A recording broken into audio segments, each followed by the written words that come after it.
നമ്മുടെ ചുടൻ ഇതിട്ട് ഫിലിപ്പി ലേഖനം 4-ാം അധ്യായം 1 മുതൽ 3 വരെയുള്ള വാക്യങ്ങളാണ് കഴിഞ്ഞ ആഴ്ച നമ്മൾ ചിന്തിച്ചത്.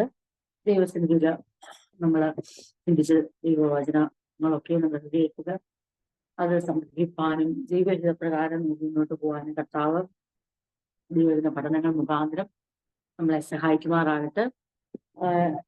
എത്ര ശ്രേഷ്ഠരായിട്ടാണ് ഫിലിപ്പിയൻ ചർച്ച് അപ്പോസ്തലൻ പൗലോസിന് അനുഭവം കൊടുക്കുന്നത്. എത്ര ശ്രേഷ്ഠകരമായ അനുഭവമാണ് അവരിൽ നിന്നുള്ളതെന്ന്, തനിക്ക് ഈ ദൈവസഭ ആരാകുന്നു, എന്താകുന്നു, എത്രത്തോളം തന്റെ ജീവിതത്തിന് പ്രാധാന്യമുണ്ട് ഈ സഭയെ പറ്റി പറയുമ്പോൾ അതെല്ലാം അവിടെ വ്യക്തമാകുന്നതാണ് നമ്മൾ ചിന്തിച്ചത്. രണ്ടാമത്, ദൈവസഭയ്ക്കകത്ത് ഉള്ള വിയോജിപ്പുകളെ എങ്ങനെ മാറ്റണം, അതിനെ എങ്ങനെ പരിഹരിക്കണം, അതിനാരൊക്കെ സഹായിക്കണം, എങ്ങനെ വേണം സഹോദരങ്ങൾ തമ്മിലായിരിക്കുവാൻ, അത് കർത്താവിലായിരിക്കൊണ്ട് കർത്താവിനുള്ളവരായതുകൊണ്ട് നമുക്ക് വിയോജിപ്പുകളെ തീർത്ത് മുന്നോട്ട് പോയേ കഴിയത്തുള്ളൂ. കർത്താവിൽ ഏകഭാവമുള്ളവരായിരിക്കാനും കർത്താവിന്റെ സന്നിധി നിലനിൽക്കുവാനും സഹോദരിമാരെ ആഹ്വാനം ചെയ്തുകൊണ്ട് അവരുടെ ജീവിതത്തിലെ സംഘർഷങ്ങളെ മാറ്റി,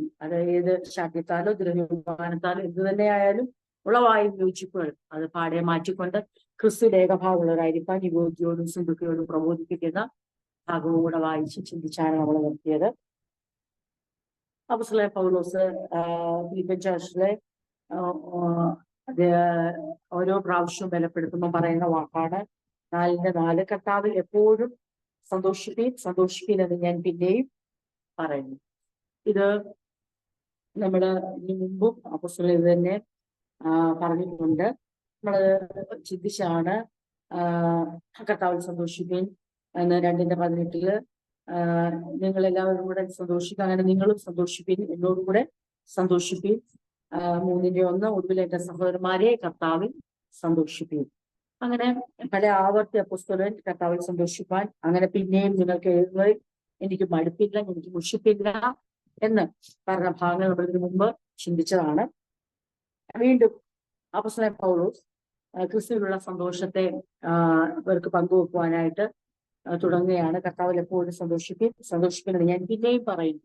ഓൾറെഡി ഞാൻ ഈ കത്തിൽ പിന്നെയും പല പ്രാവശ്യം പറഞ്ഞു കഴിഞ്ഞു, വീണ്ടും പറയുന്നു കർത്താവിൽ സന്തോഷിപ്പീൻ, എപ്പോഴും സന്തോഷിപ്പീൻ എന്ന് ഞാൻ പിന്നെയും പറയുന്നു. നിങ്ങളുടെ സൗമ്യത സകല മനുഷ്യരും അറിയട്ടെ. അപ്പോ ഇവിടെ ദൈവസഭയ്ക്കകത്തെ വ്യക്തിപരമായ ബന്ധങ്ങളെ യഥാസ്ഥാനപ്പെടുത്തുകയും വ്യക്തികളുടെ സ്വഭാവത്തെ രൂപാന്തരപ്പെടുത്തുകയും ചെയ്യുക എന്നുള്ളത് അപ്പോസ്തലന് വലിയ പ്രാധാന്യം കൊടുക്കുന്ന ഒരു കാര്യമാണ്. ഇതാണ് വ്യക്തിപരമായി പരസ്പരമുള്ള ബന്ധങ്ങളെ യഥാസ്ഥാനപ്പെടുത്തുക. അത് ഏറ്റവും ശ്രേഷ്ഠമായ നിലയിൽ ക്രിസ്തുവിൽ ഉള്ളവരെന്ന നിലയിൽ ബന്ധങ്ങളെ യഥാസ്ഥാനപ്പെടുത്തിക്കൊണ്ട് നിലനിർത്തിക്കൊണ്ട് പോവുകയും കർത്താവിലുള്ള ബന്ധം ഓരോ വ്യക്തികളും വ്യക്തിപരമായി കർത്താവിൽ സന്തോഷിക്കുകയും പരസ്പരം ദൈവസന്നിധിയിൽ ഞങ്ങൾ ആരെന്നുള്ള ബോധ്യത്തോടെ ഇടപെടുകയും ചെയ്യണം എന്നുള്ളത് ലേഖനത്തിൽ എപ്പോഴും അപ്പോസ്തലന്മാർ പരാമർശിക്കുന്ന ഒരു കാര്യമാണ്. അപ്പം ക്രിസ്തുവിലുള്ള ഒരാളുടെ സന്തോഷം അതിന് വലിയ പ്രാധാന്യമുണ്ട്. അതുപോലെ തന്നെ പരസ്പരം സഹോദരങ്ങൾ തമ്മിലുള്ള ആ സന്തോഷത്തിനും കൂട്ടായ്മയ്ക്കും വലിയ പ്രാധാന്യം ഉണ്ട്. ഒന്നിനെ കൊണ്ട് റീപ്ലേസ് ചെയ്യാൻ കഴിയുന്നതല്ല. ഞാൻ വ്യക്തിപരമായി കർത്താവിൽ സന്തോഷിക്കുന്നു എന്നുള്ള കാരണത്താൽ എനിക്ക് എന്റെ സഹോദരിയോട് കൈപ്പായിരിക്കാൻ ദൈവം അനുവാദം തരുന്നില്ല. ഞാൻ എന്റെ സഹോദരിയോട് മധുരമായി ഇരിക്കുന്നതുകൊണ്ട് ഞാൻ വ്യക്തിപരമായി എനിക്ക് കർത്താവിൽ സന്തോഷിക്കാൻ കഴിഞ്ഞില്ലെങ്കിലും കുഴപ്പമില്ല എന്ന് പറയാൻ സാധിക്കില്ല. ഒന്നിനെയും കൊണ്ട് റീപ്ലേസ് ചെയ്യാൻ, പകരം വെക്കാൻ കഴിയത്തില്ല. ക്രിസ്തുവിലായിരിക്കുന്നവർ ക്രിസ്തുവിൽ സന്തോഷിക്കുകയും വേണം. ക്രിസ്തുവിൽ ഉള്ളവരാകിയാൽ പരസ്പരം ഏകഭാവത്തോടെ യോജിപ്പോടെ പോവുകയും വേണമെന്നുള്ളത് ദൈവവചനത്തിന്റെ അടിസ്ഥാനവും കർത്താവിന്റെ ഉപദേശങ്ങളുമാകിയാൽ അപ്പോസ്തലന്മാരത് മാറി മാറി ഉപദേശിക്കുകയും ചെയ്തിരുന്നു. അവർക്ക് വേണമെങ്കിൽ ചിന്തിക്കാം, യുവതിയും സിന്ധുക്കയും ഒക്കെ ക്രിസ്തുവിൽ ആനന്ദിക്കുന്നവരാണ്, അല്ലെങ്കിൽ കർത്താവിന് വേണ്ടി പോരാടുന്നവർ. അപ്പൊ സുവിശേഷ ഘോഷണത്തിൽ പോരാടി അല്ലെങ്കിൽ പോരാടിക്കൊണ്ടിരിക്കുന്നു എന്നുള്ളതും തമ്മിലുള്ള ബന്ധത്തെ അവഗണിക്കാൻ ഒരു കാരണമാകുന്നില്ല. എത്ര ശക്തമായി മിഷൻ ചെയ്താലും മിനിസ്ട്രി ചെയ്താലും ഫെലോഷിപ്പ്, തമ്മിലുള്ള കൂട്ടായ്മ, സ്നേഹബന്ധത്തിന് ഭംഗം വരുത്തുകയോ അല്ലെങ്കിൽ അതിനൊരു അകൽച്ച വെച്ചുകൊണ്ടുള്ള ക്രിസ്തുവിലുള്ള സന്തോഷമോ സുവിശേഷ ഘോഷത്തിലുള്ള പോരാട്ടമോ അപ്പോസ്തലൻ ആഗ്രഹിക്കുന്നില്ല. ഇതിനെ ബാലൻസ് ചെയ്യും. നമ്മളത് ഓൾറെഡി നമ്മുടെ പ്രഥമമായ ആദ്യകാലങ്ങളിലെ പഠന ബൈബിൾ സ്റ്റഡിയിൽ നമ്മൾ ചിന്തിച്ചതാണ്. ഒന്നൊന്നിനെ നമ്മുടെ ജീവിതത്തിലുള്ള ആ പർപ്പസ് മനസ്സിലാക്കി ക്രിസ്ത്യ ജീവിതം മുന്നോട്ട് പോകുമ്പോഴാണ് നമ്മൾ പ്രതിഫലത്തിന് അർഹരാകുന്നതും നമ്മൾ പ്രയോജനമുള്ളവരായിത്തീരുന്നതും. അതായത് ദൈവത്തെ ആരാധിക്കുക, അല്ലെങ്കിൽ ദൈവത്തെ സന്തോഷിപ്പിക്കുക, ദൈവമക്കൾ ദൈവത്തിന്റെ ഭവനത്തിലെ അംഗങ്ങളായി തീരുക, കൂട്ടായ്മ, പരസ്പരമുള്ള കൂട്ടായ്മയിൽ നമ്മൾ മുന്നോട്ട് പോവുക, വ്യക്തിപരമായി രൂപാന്തരം പ്രാപിച്ചുകൊണ്ട് ക്രിസ്തുവിനെ പോലെ ആയിത്തീരുന്ന വളർച്ച നമ്മളിൽ ഉണ്ടാകുക. അതോടൊപ്പം തന്നെ നമ്മൾ പകർന്നിരുന്ന കൃപയ്ക്കും കൃപാവരങ്ങൾക്കും ഒത്തവണ്ണമുള്ള ശുശ്രൂഷകൾ നമ്മൾ നിവർത്തിക്കുക. അതോടൊപ്പം തന്നെ നമ്മൾ ലോകത്തിന്റെ മുമ്പിൽ സാക്ഷികളായി തീരുക. ലോകത്തിന്റെ മുമ്പിൽ നമ്മൾ സാക്ഷികളായി തീരുക. നമ്മുടെ ദൗത്യത്തെ ചെയ്തെടുക്കുക. കർത്താവ് നമുക്ക് നാം കണ്ടതും കേട്ടതും രുചിച്ചറിഞ്ഞതും നമ്മൾ അനുഭവിച്ചതും നമ്മുടെ ജീവിതത്തിൽ നമുക്ക് ദൈവം എന്ത് നമ്മുടെ ജീവിതത്തിൽ ചെയ്തു എന്നുള്ളത്, കർത്താവ് ആരാണ് നമുക്കെന്നുള്ളത് സാക്ഷീകരിക്കാനുള്ള ദൗത്യം നമ്മുടെ മേലെ ഉണ്ട്. ദൗത്യം ചെയ്യുന്നതുകൊണ്ട് ശുശ്രൂഷ വേണ്ടാന്ന്, ശുശ്രൂഷ ഉള്ളതുകൊണ്ട് ദൗത്യം വേണ്ടാന്ന്, ഇവ രണ്ടും ചെയ്യുന്നതുകൊണ്ട് അല്പം കൂട്ടായ്മയിൽ പിന്മാറാവുന്നു. ഇവ മൂന്നും ചെയ്യുന്നത് കൊണ്ട് എന്നാ പിന്നെ ക്രിസ്തുവിനെ പോലെ ആയി തീർന്നില്ലെങ്കിൽ വലിയ കുഴപ്പമില്ല, ബാക്കിയെല്ലാം നടക്കുന്നുണ്ടല്ലോ. സ്വഭാവത്തിന് അത്ര രൂപാന്തരം ഇല്ലെങ്കിലും മിനിസ്ട്രി, മിഷനും ഫെലോഷിപ്പും ഉണ്ടെന്ന് പറഞ്ഞിട്ട് കാര്യമില്ല.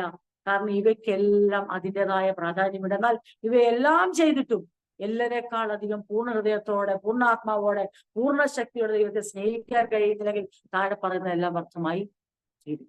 ദൈവത്തെ സ്നേഹിച്ചുകൊണ്ട്, ദൈവത്തെ പരമപ്രധാനമായി കർത്താവിൽ സന്തോഷിക്കുക എന്ന് പറഞ്ഞാൽ ശരിക്കും ദൈവത്തിൽ കർത്താവിനെ സ്നേഹിക്കുന്നവർക്കും നമ്മളെ ഏറ്റവും അധികം സ്നേഹിക്കുന്നവരിൽ നമുക്ക് സന്തോഷിക്കാൻ കഴിയത്തുള്ളൂ. നമ്മളെ ഏറ്റവും അധികം ഹൃദയത്തിൽ സ്ഥാനം കൊടുക്കുന്നവരുടെ സാമീപ്യത്തിലും അവരെ കാത്തിരിക്കുമ്പോഴും അവരരികിലുള്ളപ്പോഴും ആണ് നമ്മുടെ സന്തോഷം വർദ്ധിക്കുന്നതെങ്കിൽ, കർത്താവിൽ ഒരാൾക്ക് സന്തോഷിക്കണമെങ്കിൽ ആ വ്യക്തി കർത്താവിനെ പൂർണ്ണ ഹൃദയത്തോടെ സ്നേഹിക്കുന്ന ഒരു വ്യക്തിക്ക് മാത്രമേ കർത്താവിൽ ആനന്ദിക്കാൻ പറ്റത്തുള്ളൂ. ആ സ്നേഹത്തിലാണല്ലോ ആനന്ദം ഉണ്ടാകുന്ന. ആ ബന്ധമാണ് നമുക്ക് ആനന്ദം തരുന്നത്. മറ്റെല്ലാത്തിനേക്കാളും അധികമായി, എല്ലാരേക്കാളും അധികമായി യേശുവിനെ സ്നേഹിക്കുമ്പോൾ നമ്മൾക്ക് ഉണ്ടാകുന്ന ഒരു ശീലമായി മാറും. എന്താ ചോദിച്ചാൽ ക്രിസ്തുവിലുള്ള സന്തോഷം, ആ സ്നേഹം നമ്മുടെ ഉള്ളിലുണ്ട്. ആ കർത്താവിനോടുള്ള അകവഴിഞ്ഞ സ്നേഹം നമ്മുടെ ഉള്ളിലുള്ളപ്പോൾ ജീവിതത്തിൽ പ്രതിഫലിക്കുന്ന ഒരു അനുഭവമാണ് ഈ സന്തോഷം എന്ന് പറയുന്നത്. കർത്താവിനെ അധികമായി സ്നേഹിക്കുന്ന പൗലോസ് അപ്പോസ്തലന്റെ തന്റെ ജീവിതത്തിൽ കാരാഗൃഹത്തിലും ആയിരുന്നപ്പോഴും പുറത്തും അകത്തുമായിരുന്നപ്പോഴും സഭ തിരിച്ചറിഞ്ഞു, തന്റെ സഹശുശ്രൂഷകർ തിരിച്ചറിഞ്ഞു, ഈ വ്യക്തി യേശുവിനെ സ്നേഹിക്കുന്ന വ്യക്തി മാത്രമല്ല, ആ വ്യക്തിയുടെ ജീവിതത്തിൽ സ്നേഹിക്കുന്ന ഒരാള് ഏതു വഴി നടത്തിയാലും ആ ആളിൽ ഇടറിപ്പോകാൻ നിൽക്കുന്ന ഒരു സന്തോഷമുണ്ടെന്നുള്ളത് സഭയും സഹപ്രവർത്തകരും തിരിച്ചറിഞ്ഞു. ഞാൻ എല്ലാവരെക്കാളും അധികം ദൈവത്തെ സ്നേഹിക്കുന്നുള്ളൊരു അവകാശവാദമല്ല ദൈവത്തോടുള്ള സ്നേഹം. എന്നെ ദൈവമാണ് നടത്തുന്നുള്ള ബോധ്യവും, അവൻ അറിയാതെ എന്റെ തലയിൽ ഒരു മുടി പോലും നിലത്ത് വീഴുന്നുള്ള ഉറപ്പും, ദൈവത്തിന്റെ ഇഷ്ടമാണ് എന്റെ ജീവിതത്തിൽ നിറവേറുന്നത്, അതുകൊണ്ട് ഇപ്പോൾ എന്റെ ജീവിതത്തിൽ വന്നു ഭവിക്കുന്നതെല്ലാം നമ്മൾ പാടുന്ന പോലെ തന്റെ ഹിതമാണെന്ന് ഞാൻ അറിയുന്നു എന്ന് തിരിച്ചറിഞ്ഞുകൊണ്ട് ജീവിതത്തിൽ മുന്നോട്ട് പോകുമ്പോൾ ആ സന്തോഷമാണ് പ്രകടമാകുന്നത്. അത് അപ്പോസ്തലൻ കാരാഗൃഹത്തിൽ പ്രകടമാക്കിക്കൊണ്ടാണ് സഭയോട് പറയുന്നത്. ഞാൻ ക്രിസ്തുവിനെ സ്നേഹിക്കുന്നു എന്നുള്ളത് 4 ചുവരുകൾക്കകത്ത് ഞാൻ നിങ്ങളോടൊപ്പം കൂട്ടായ്മ ആചരിച്ചപ്പോൾ പറഞ്ഞൊരു കാര്യമല്ല, മറിച്ച് എനിക്ക് സ്വാതന്ത്ര്യം ഇല്ലാത്ത ചുവരുകളുടെ അകത്തന്നെ ആക്കി വെക്കുമ്പോഴും, എനിക്ക് എത്തും പിടിയില്ലാത്ത ജീവിത സാഹചര്യങ്ങളിലൂടെ ഞാൻ കടന്നു പോകുമ്പോഴും, എന്നാണ് ഇവിടുന്ന് എനിക്കൊരു വിമോചനമെന്ന് എനിക്ക് അറിയാതിരിക്കുമ്പോഴും എന്റെ ഹൃദയത്തിൽ എന്റെ സഹോദരങ്ങളോട് വിയോജിപ്പുമില്ല, എന്റെ ദൈവത്തോട് എനിക്ക് തീർച്ചയുമില്ല. സാഹചര്യങ്ങളുടെ സ്വാതന്ത്ര്യവും വിശാലതയുമല്ല ക്രിസ്തുവിലുള്ള സന്തോഷത്തിന്റെ അടിസ്ഥാന കാരണം. പിന്നെയോ ദൈവത്തോടുള്ള സ്നേഹവും സമർപ്പണവുമാണ് ഒരു മനുഷ്യനെ കർത്താവിൽ സന്തോഷമുള്ളവനാക്കി തീർക്കുന്നത്. അതില്ലാത്ത ഒരാൾക്ക് എങ്ങനെ സന്തോഷിക്കാൻ പറ്റും? കർത്താവ് നടത്തുന്ന വഴികൾ എല്ലാം കാര്യകാരണ സഹിതങ്ങൾ അറിയാവുന്നത് കൊണ്ടല്ല നാം സന്തോഷിക്കേണ്ടത്. പിന്നെയോ നടത്തുന്നവൻ കർത്താവാണല്ലോ എന്നുള്ള അവന്റെ കൈക്ക് പിഴ പറ്റുകയില്ല, അവന് തെറ്റു പറ്റുകയില്ല, അവന്റെ സമയം തെറ്റുകയില്ല. അവൻ വിശ്വാസത്തിന്റെ പരിശോധനയോടെ കടത്തിവിടുമ്പോൾ, ആ തീച്ചൂടിലൂടെ കടത്തിവിടുമ്പോൾ സമയം അതിക്രമിച്ച് കടത്തിവിടത്തില്ല. അതേ സമയം കൂടുതൽ സമയം എടുക്കത്തില്ല. ഓരോരുത്തർക്കും ആവശ്യമായ സമയം കൊടുത്ത് അവരെ ശിക്ഷണത്തിലൂടെ കടത്തിവിട്ട് അവരെ വേണ്ടുവണ്ണം പരിശോധനയിലൂടെ പുറത്തു കൊണ്ടുവന്ന് ഊതിക്കഴിച്ച പൊന്നുപോലെ ശോഭയുള്ളതാക്കി തീർക്കുന്ന ഒരു നല്ല തട്ടാന്റെ പ്രക്രിയ പോലെ, പ്രവൃത്തി പോലെ എന്റെ സർവശക്തനായ ദൈവം എന്നെ കടത്തിവിടുന്ന ഏതു വഴികളിലും അവന് ശ്രദ്ധാലുവാണ്. അവന്റെ കണ്ണ് തെറ്റി, അവന്റെ കൈ തെറ്റി ഒരു അനർത്ഥവും ഒരു ആപത്തും ദോഷവും സംഭവിക്കത്തില്ല. അവൻ ചെയ്യുന്നതെല്ലാം നന്മയ്ക്കാണെന്നുള്ള ബോധം ക്രിസ്തുവിനെ സ്നേഹിക്കുന്ന ഒരാളുടെ ഉള്ളിൽ ഉണ്ടാകുമ്പോഴാണ് സാഹചര്യങ്ങളിൽ ക്രിസ്തുവിൽ സന്തോഷിക്കാൻ കഴിയുന്നത്. ഏത് സാഹചര്യങ്ങളിലല്ല, ഏത് സാഹചര്യങ്ങളുടെ നടുവിലും ക്രിസ്തുവിൽ സന്തോഷിക്കാൻ കഴിയുന്നത്. അപ്പൊ കർത്താവിൽ സന്തോഷിക്കുക എന്ന് പറഞ്ഞാൽ അതിന്റെ ഒരു അർത്ഥം ഇങ്ങനെയാ. അതൊരു എംപ്റ്റി എൻകറേജ്മെന്റ് അല്ല, വ്യർത്ഥമായ ഒരു പ്രോത്സാഹന പ്രബോധന വാക്കല്ല. അത് ഒരു കോമൺ ആയിട്ട് ആ കർത്താവിൽ സന്തോഷിപ്പിക്കും, നമുക്ക് കർത്താവിൽ സന്തോഷിക്കാം എന്ന് പറയുന്ന ഒരു വ്യർത്ഥമായ എൻകറേജ്മെന്റ് വേർഡ് അല്ലത്. അതെങ്ങനെയാന്ന് ചോദിച്ചാൽ ഇങ്ങനെയാണ്. പൊതുവെ ഈ വിദേശ രാജ്യം, പ്രത്യേകിച്ച് അമേരിക്കയെ പോലെ ഒരു പ്രത്യേകതയുണ്ട്. അതായത് ഏത് കടകളിൽ ചെന്ന് നമ്മൾ സാധനം മേടിച്ചിറങ്ങിയാലും അവർ പറയും have A good day, have A nice day എന്ന് വെച്ചാൽ അതൊരു റുട്ടീനായിട്ട് പറയുന്ന, അതൊരു അവരുടെ ഒരു പ്രത്യേകതയാണെന്ന്. നമ്മളിവിടെ ആരും അങ്ങനെ പറയാറില്ല. നമ്മൾ ബില്ല് ചെയ്ത് ഇറങ്ങിയിട്ട് വേണം അടുത്ത വെച്ചാൽ ഇവിടെ ആർക്കും മുഖം അങ്ങനെ പെട്ടെന്ന് പ്രസാദമാകത്തില്ലല്ലോ. നമ്മുടെ പ്രസാദങ്ങളെല്ലാം പൊതുവെ അകത്താണല്ലോ, മുഖത്തെ ഗൗരവമാണല്ലോ നമ്മൾ ശീലിച്ചേക്കുന്നത്. ഇപ്പൊ കടയിൽ ചെന്നാലും ഒരു ഷോപ്പിൽ ചെന്നാലും അവര് ചിരിച്ചോണ്ടല്ലോ നമ്മളെ ഒന്ന് സ്വാഗതം ചെയ്യുന്നു, അല്ലെ? എന്തിനാ വന്നത്, എന്തിനാ ഇവിടെ കയറി വന്നുള്ള മട്ടിലാണ് പലരും. പിന്നെ ഇപ്പൊ അങ്ങനെയൊക്കെ നിൽക്കുന്ന ആരാന്ന് ചോദിച്ചാൽ അത്രയ്ക്കും കാശ് മേടിച്ച് ജോലി ചെയ്യുന്ന ജോലിക്കാർ വലിയ വലിയ വസ്ത്രാലയങ്ങളിലൊക്കെ ഇല്ല, അങ്ങനെയുള്ളവർ മാത്രം അവര് ഒന്ന് ചിരിക്കും. അല്ലാത്തടത്തൊക്കെ ചെന്ന് കഴിഞ്ഞാൽ നമ്മൾ അവരുടെ മോഷ്ടിച്ചുകൊണ്ട് പോകാൻ ചെല്ലുന്ന പോലാണ് നമ്മളെ പലരും കാണുന്നത്. എന്ന് വെച്ചാൽ നമുക്ക് അറിയില്ല, കസ്റ്റമേഴ്സിനെ ഡീൽ ചെയ്യാൻ അറിയത്തില്ല, അവരോട് എങ്ങനെ ഇടപെടണമെന്ന് അറിയത്തില്ല. ഇപ്പൊ എന്നാ ഉള്ളി വില പിണക്കുണ്ട്, ആദ്യമായിട്ട് കാണുന്നവരോട് എന്തോ പിണങ്ങാനാ. ആദ്യമായിട്ട് കണ്ടാലും പലരും നമ്മളെ ഫേസ് ചെയ്യുന്നത് വർഷങ്ങളായിട്ട് പിണക്കുള്ള ഒരാളെ കാണുന്ന പോലെ. എന്ന് വെച്ചാൽ അറിയില്ല മനുഷ്യന് എങ്ങനെയാണ് ആൾക്കാരെ, അത് നമ്മുടെ നാടിന്റെ ഒരു രീതിയാണ്. പക്ഷെ അവിടൊക്കെ എന്ന് പറഞ്ഞാൽ ഒരു പരിചയം ഇല്ലെങ്കിലും വർഷങ്ങളായിട്ട് പരിചയം അടുപ്പമുള്ള സ്നേഹിതരെ പോലാണ് hello, hi, how are you, അത് കഴിഞ്ഞ് ഒന്നും പിന്നെ തിരിച്ചു have A good day, have A nice day എല്ലാവരും പറയും. അത് ഇന്നവരോടൊന്നില്ല, സകലോടും പറയാം. അത് അവരെ ചെറുപ്പം തൊട്ടേ പരിശീലിപ്പിച്ചിരിക്കുന്ന അങ്ങനെ ചെയ്യണമെന്നുള്ള സംബോധന ചെയ്യുക, അല്ലെ വിഷ് ചെയ്യുക, അല്ലെ നല്ലൊരു ദിവസം ആശംസിക്കുക. നമ്മളെങ്ങനെയാ, നമ്മുടെ പ്രത്യേകത ഇപ്പൊ നമ്മുടെ ഇടയിൽ ഒത്തിരി മാറ്റമുണ്ട്. നമ്മളെങ്ങനെ രാവിലെ മഴ കണ്ട ഉടനെ എന്തോ ഒരു മഴയെ, രാവിലെ നാശം പിടിച്ചൊരു മഴ. ചൂടാണെങ്കിലോ മഴ എന്തൊരു ചൂടാ, ഇത് മനുഷ്യൻ എന്തോ ചെയ്യും, എന്തൊരു ചൂടാ. തുണി ഉണങ്ങണ്ടാക്ക് മഴ പെയ്യരുത്, കൃഷിക്കാരന് മഴ പെയ്യണം, കല്യാണം നടത്തുന്നവർക്ക് മഴ പെയ്യരുത്, മഴ വേണ്ട ആൾക്കാര്, മഴ വേണ്ടാത്ത ആൾക്കാര്, വെയിൽ വേണ്ടവര്, വെയിൽ വേണ്ടാത്തവര്. ഇനിയും ഇതെല്ലാമാണെങ്കിലും എല്ലാ സമയാസമയങ്ങളിൽ ദൈവം തന്നാലും നമുക്കറിയില്ല, നന്ദി പറയാൻ അറിയത്തില്ല. എങ്ങനെ കർത്താവേ ഇന്ന് തന്ന മഴയ്ക്കായി ദൈവത്തെ സ്തുതിക്കുന്നു, ഇത് തന്ന വെയിലിനായി ദൈവത്തെ സ്തുതിക്കുന്നു. നമ്മൾ വെയിൽ കണ്ടപ്പോഴും എന്തോ വെയില, നമുക്കെല്ലാത്തിനും ഒരു നെഗറ്റീവ് കമന്റ് പാസ്സാക്കാനാണ് നാം ശീലിച്ചിരിക്കുന്നത്. ഒന്നിനും ഇപ്പൊ നമുക്ക് മാറ്റങ്ങളുണ്ട്. എനിക്ക് തോന്നുന്നു റിക്വാറിന്റെ പുസ്തകത്തിൽ നമ്മൾ പഠിച്ചതിന് ശേഷം നമ്മുടെ ആ ക്ലാസ് അറ്റൻഡ് ചെയ്ത് ആരും പിന്നെ മഴയെ ശപിക്കുമെന്ന് എനിക്ക് തോന്നുന്നില്ല. കാരണം നമ്മുടെ മഴയുടെ ബുദ്ധിമുട്ടുകളൊക്കെ നമുക്ക് ദൈവത്തോട് പറയാം, വെള്ളം പോകുമ്പോഴും. പക്ഷെ ദൈവം അയക്കുന്ന കാലങ്ങളെയും കാലാവസ്ഥകളെയും പ്രകൃതിയെ നിയന്ത്രിക്കുന്ന ദൈവമാണെന്നുള്ള ബോധവും ഉള്ള ഒരു വ്യക്തിക്ക് ദൈവം ദുഷ്ടന്റെ മേലും നല്ലവന്റെ മേലും മഴയും വെയിലും അയക്കുന്നു എന്ന് വേദോസ്തം പറയുമ്പോൾ പിന്നെ മഴയെ വെയിലിനെ നോക്കി കുറ്റം പറയാൻ നമുക്ക് വ്യവസ്ഥയില്ല.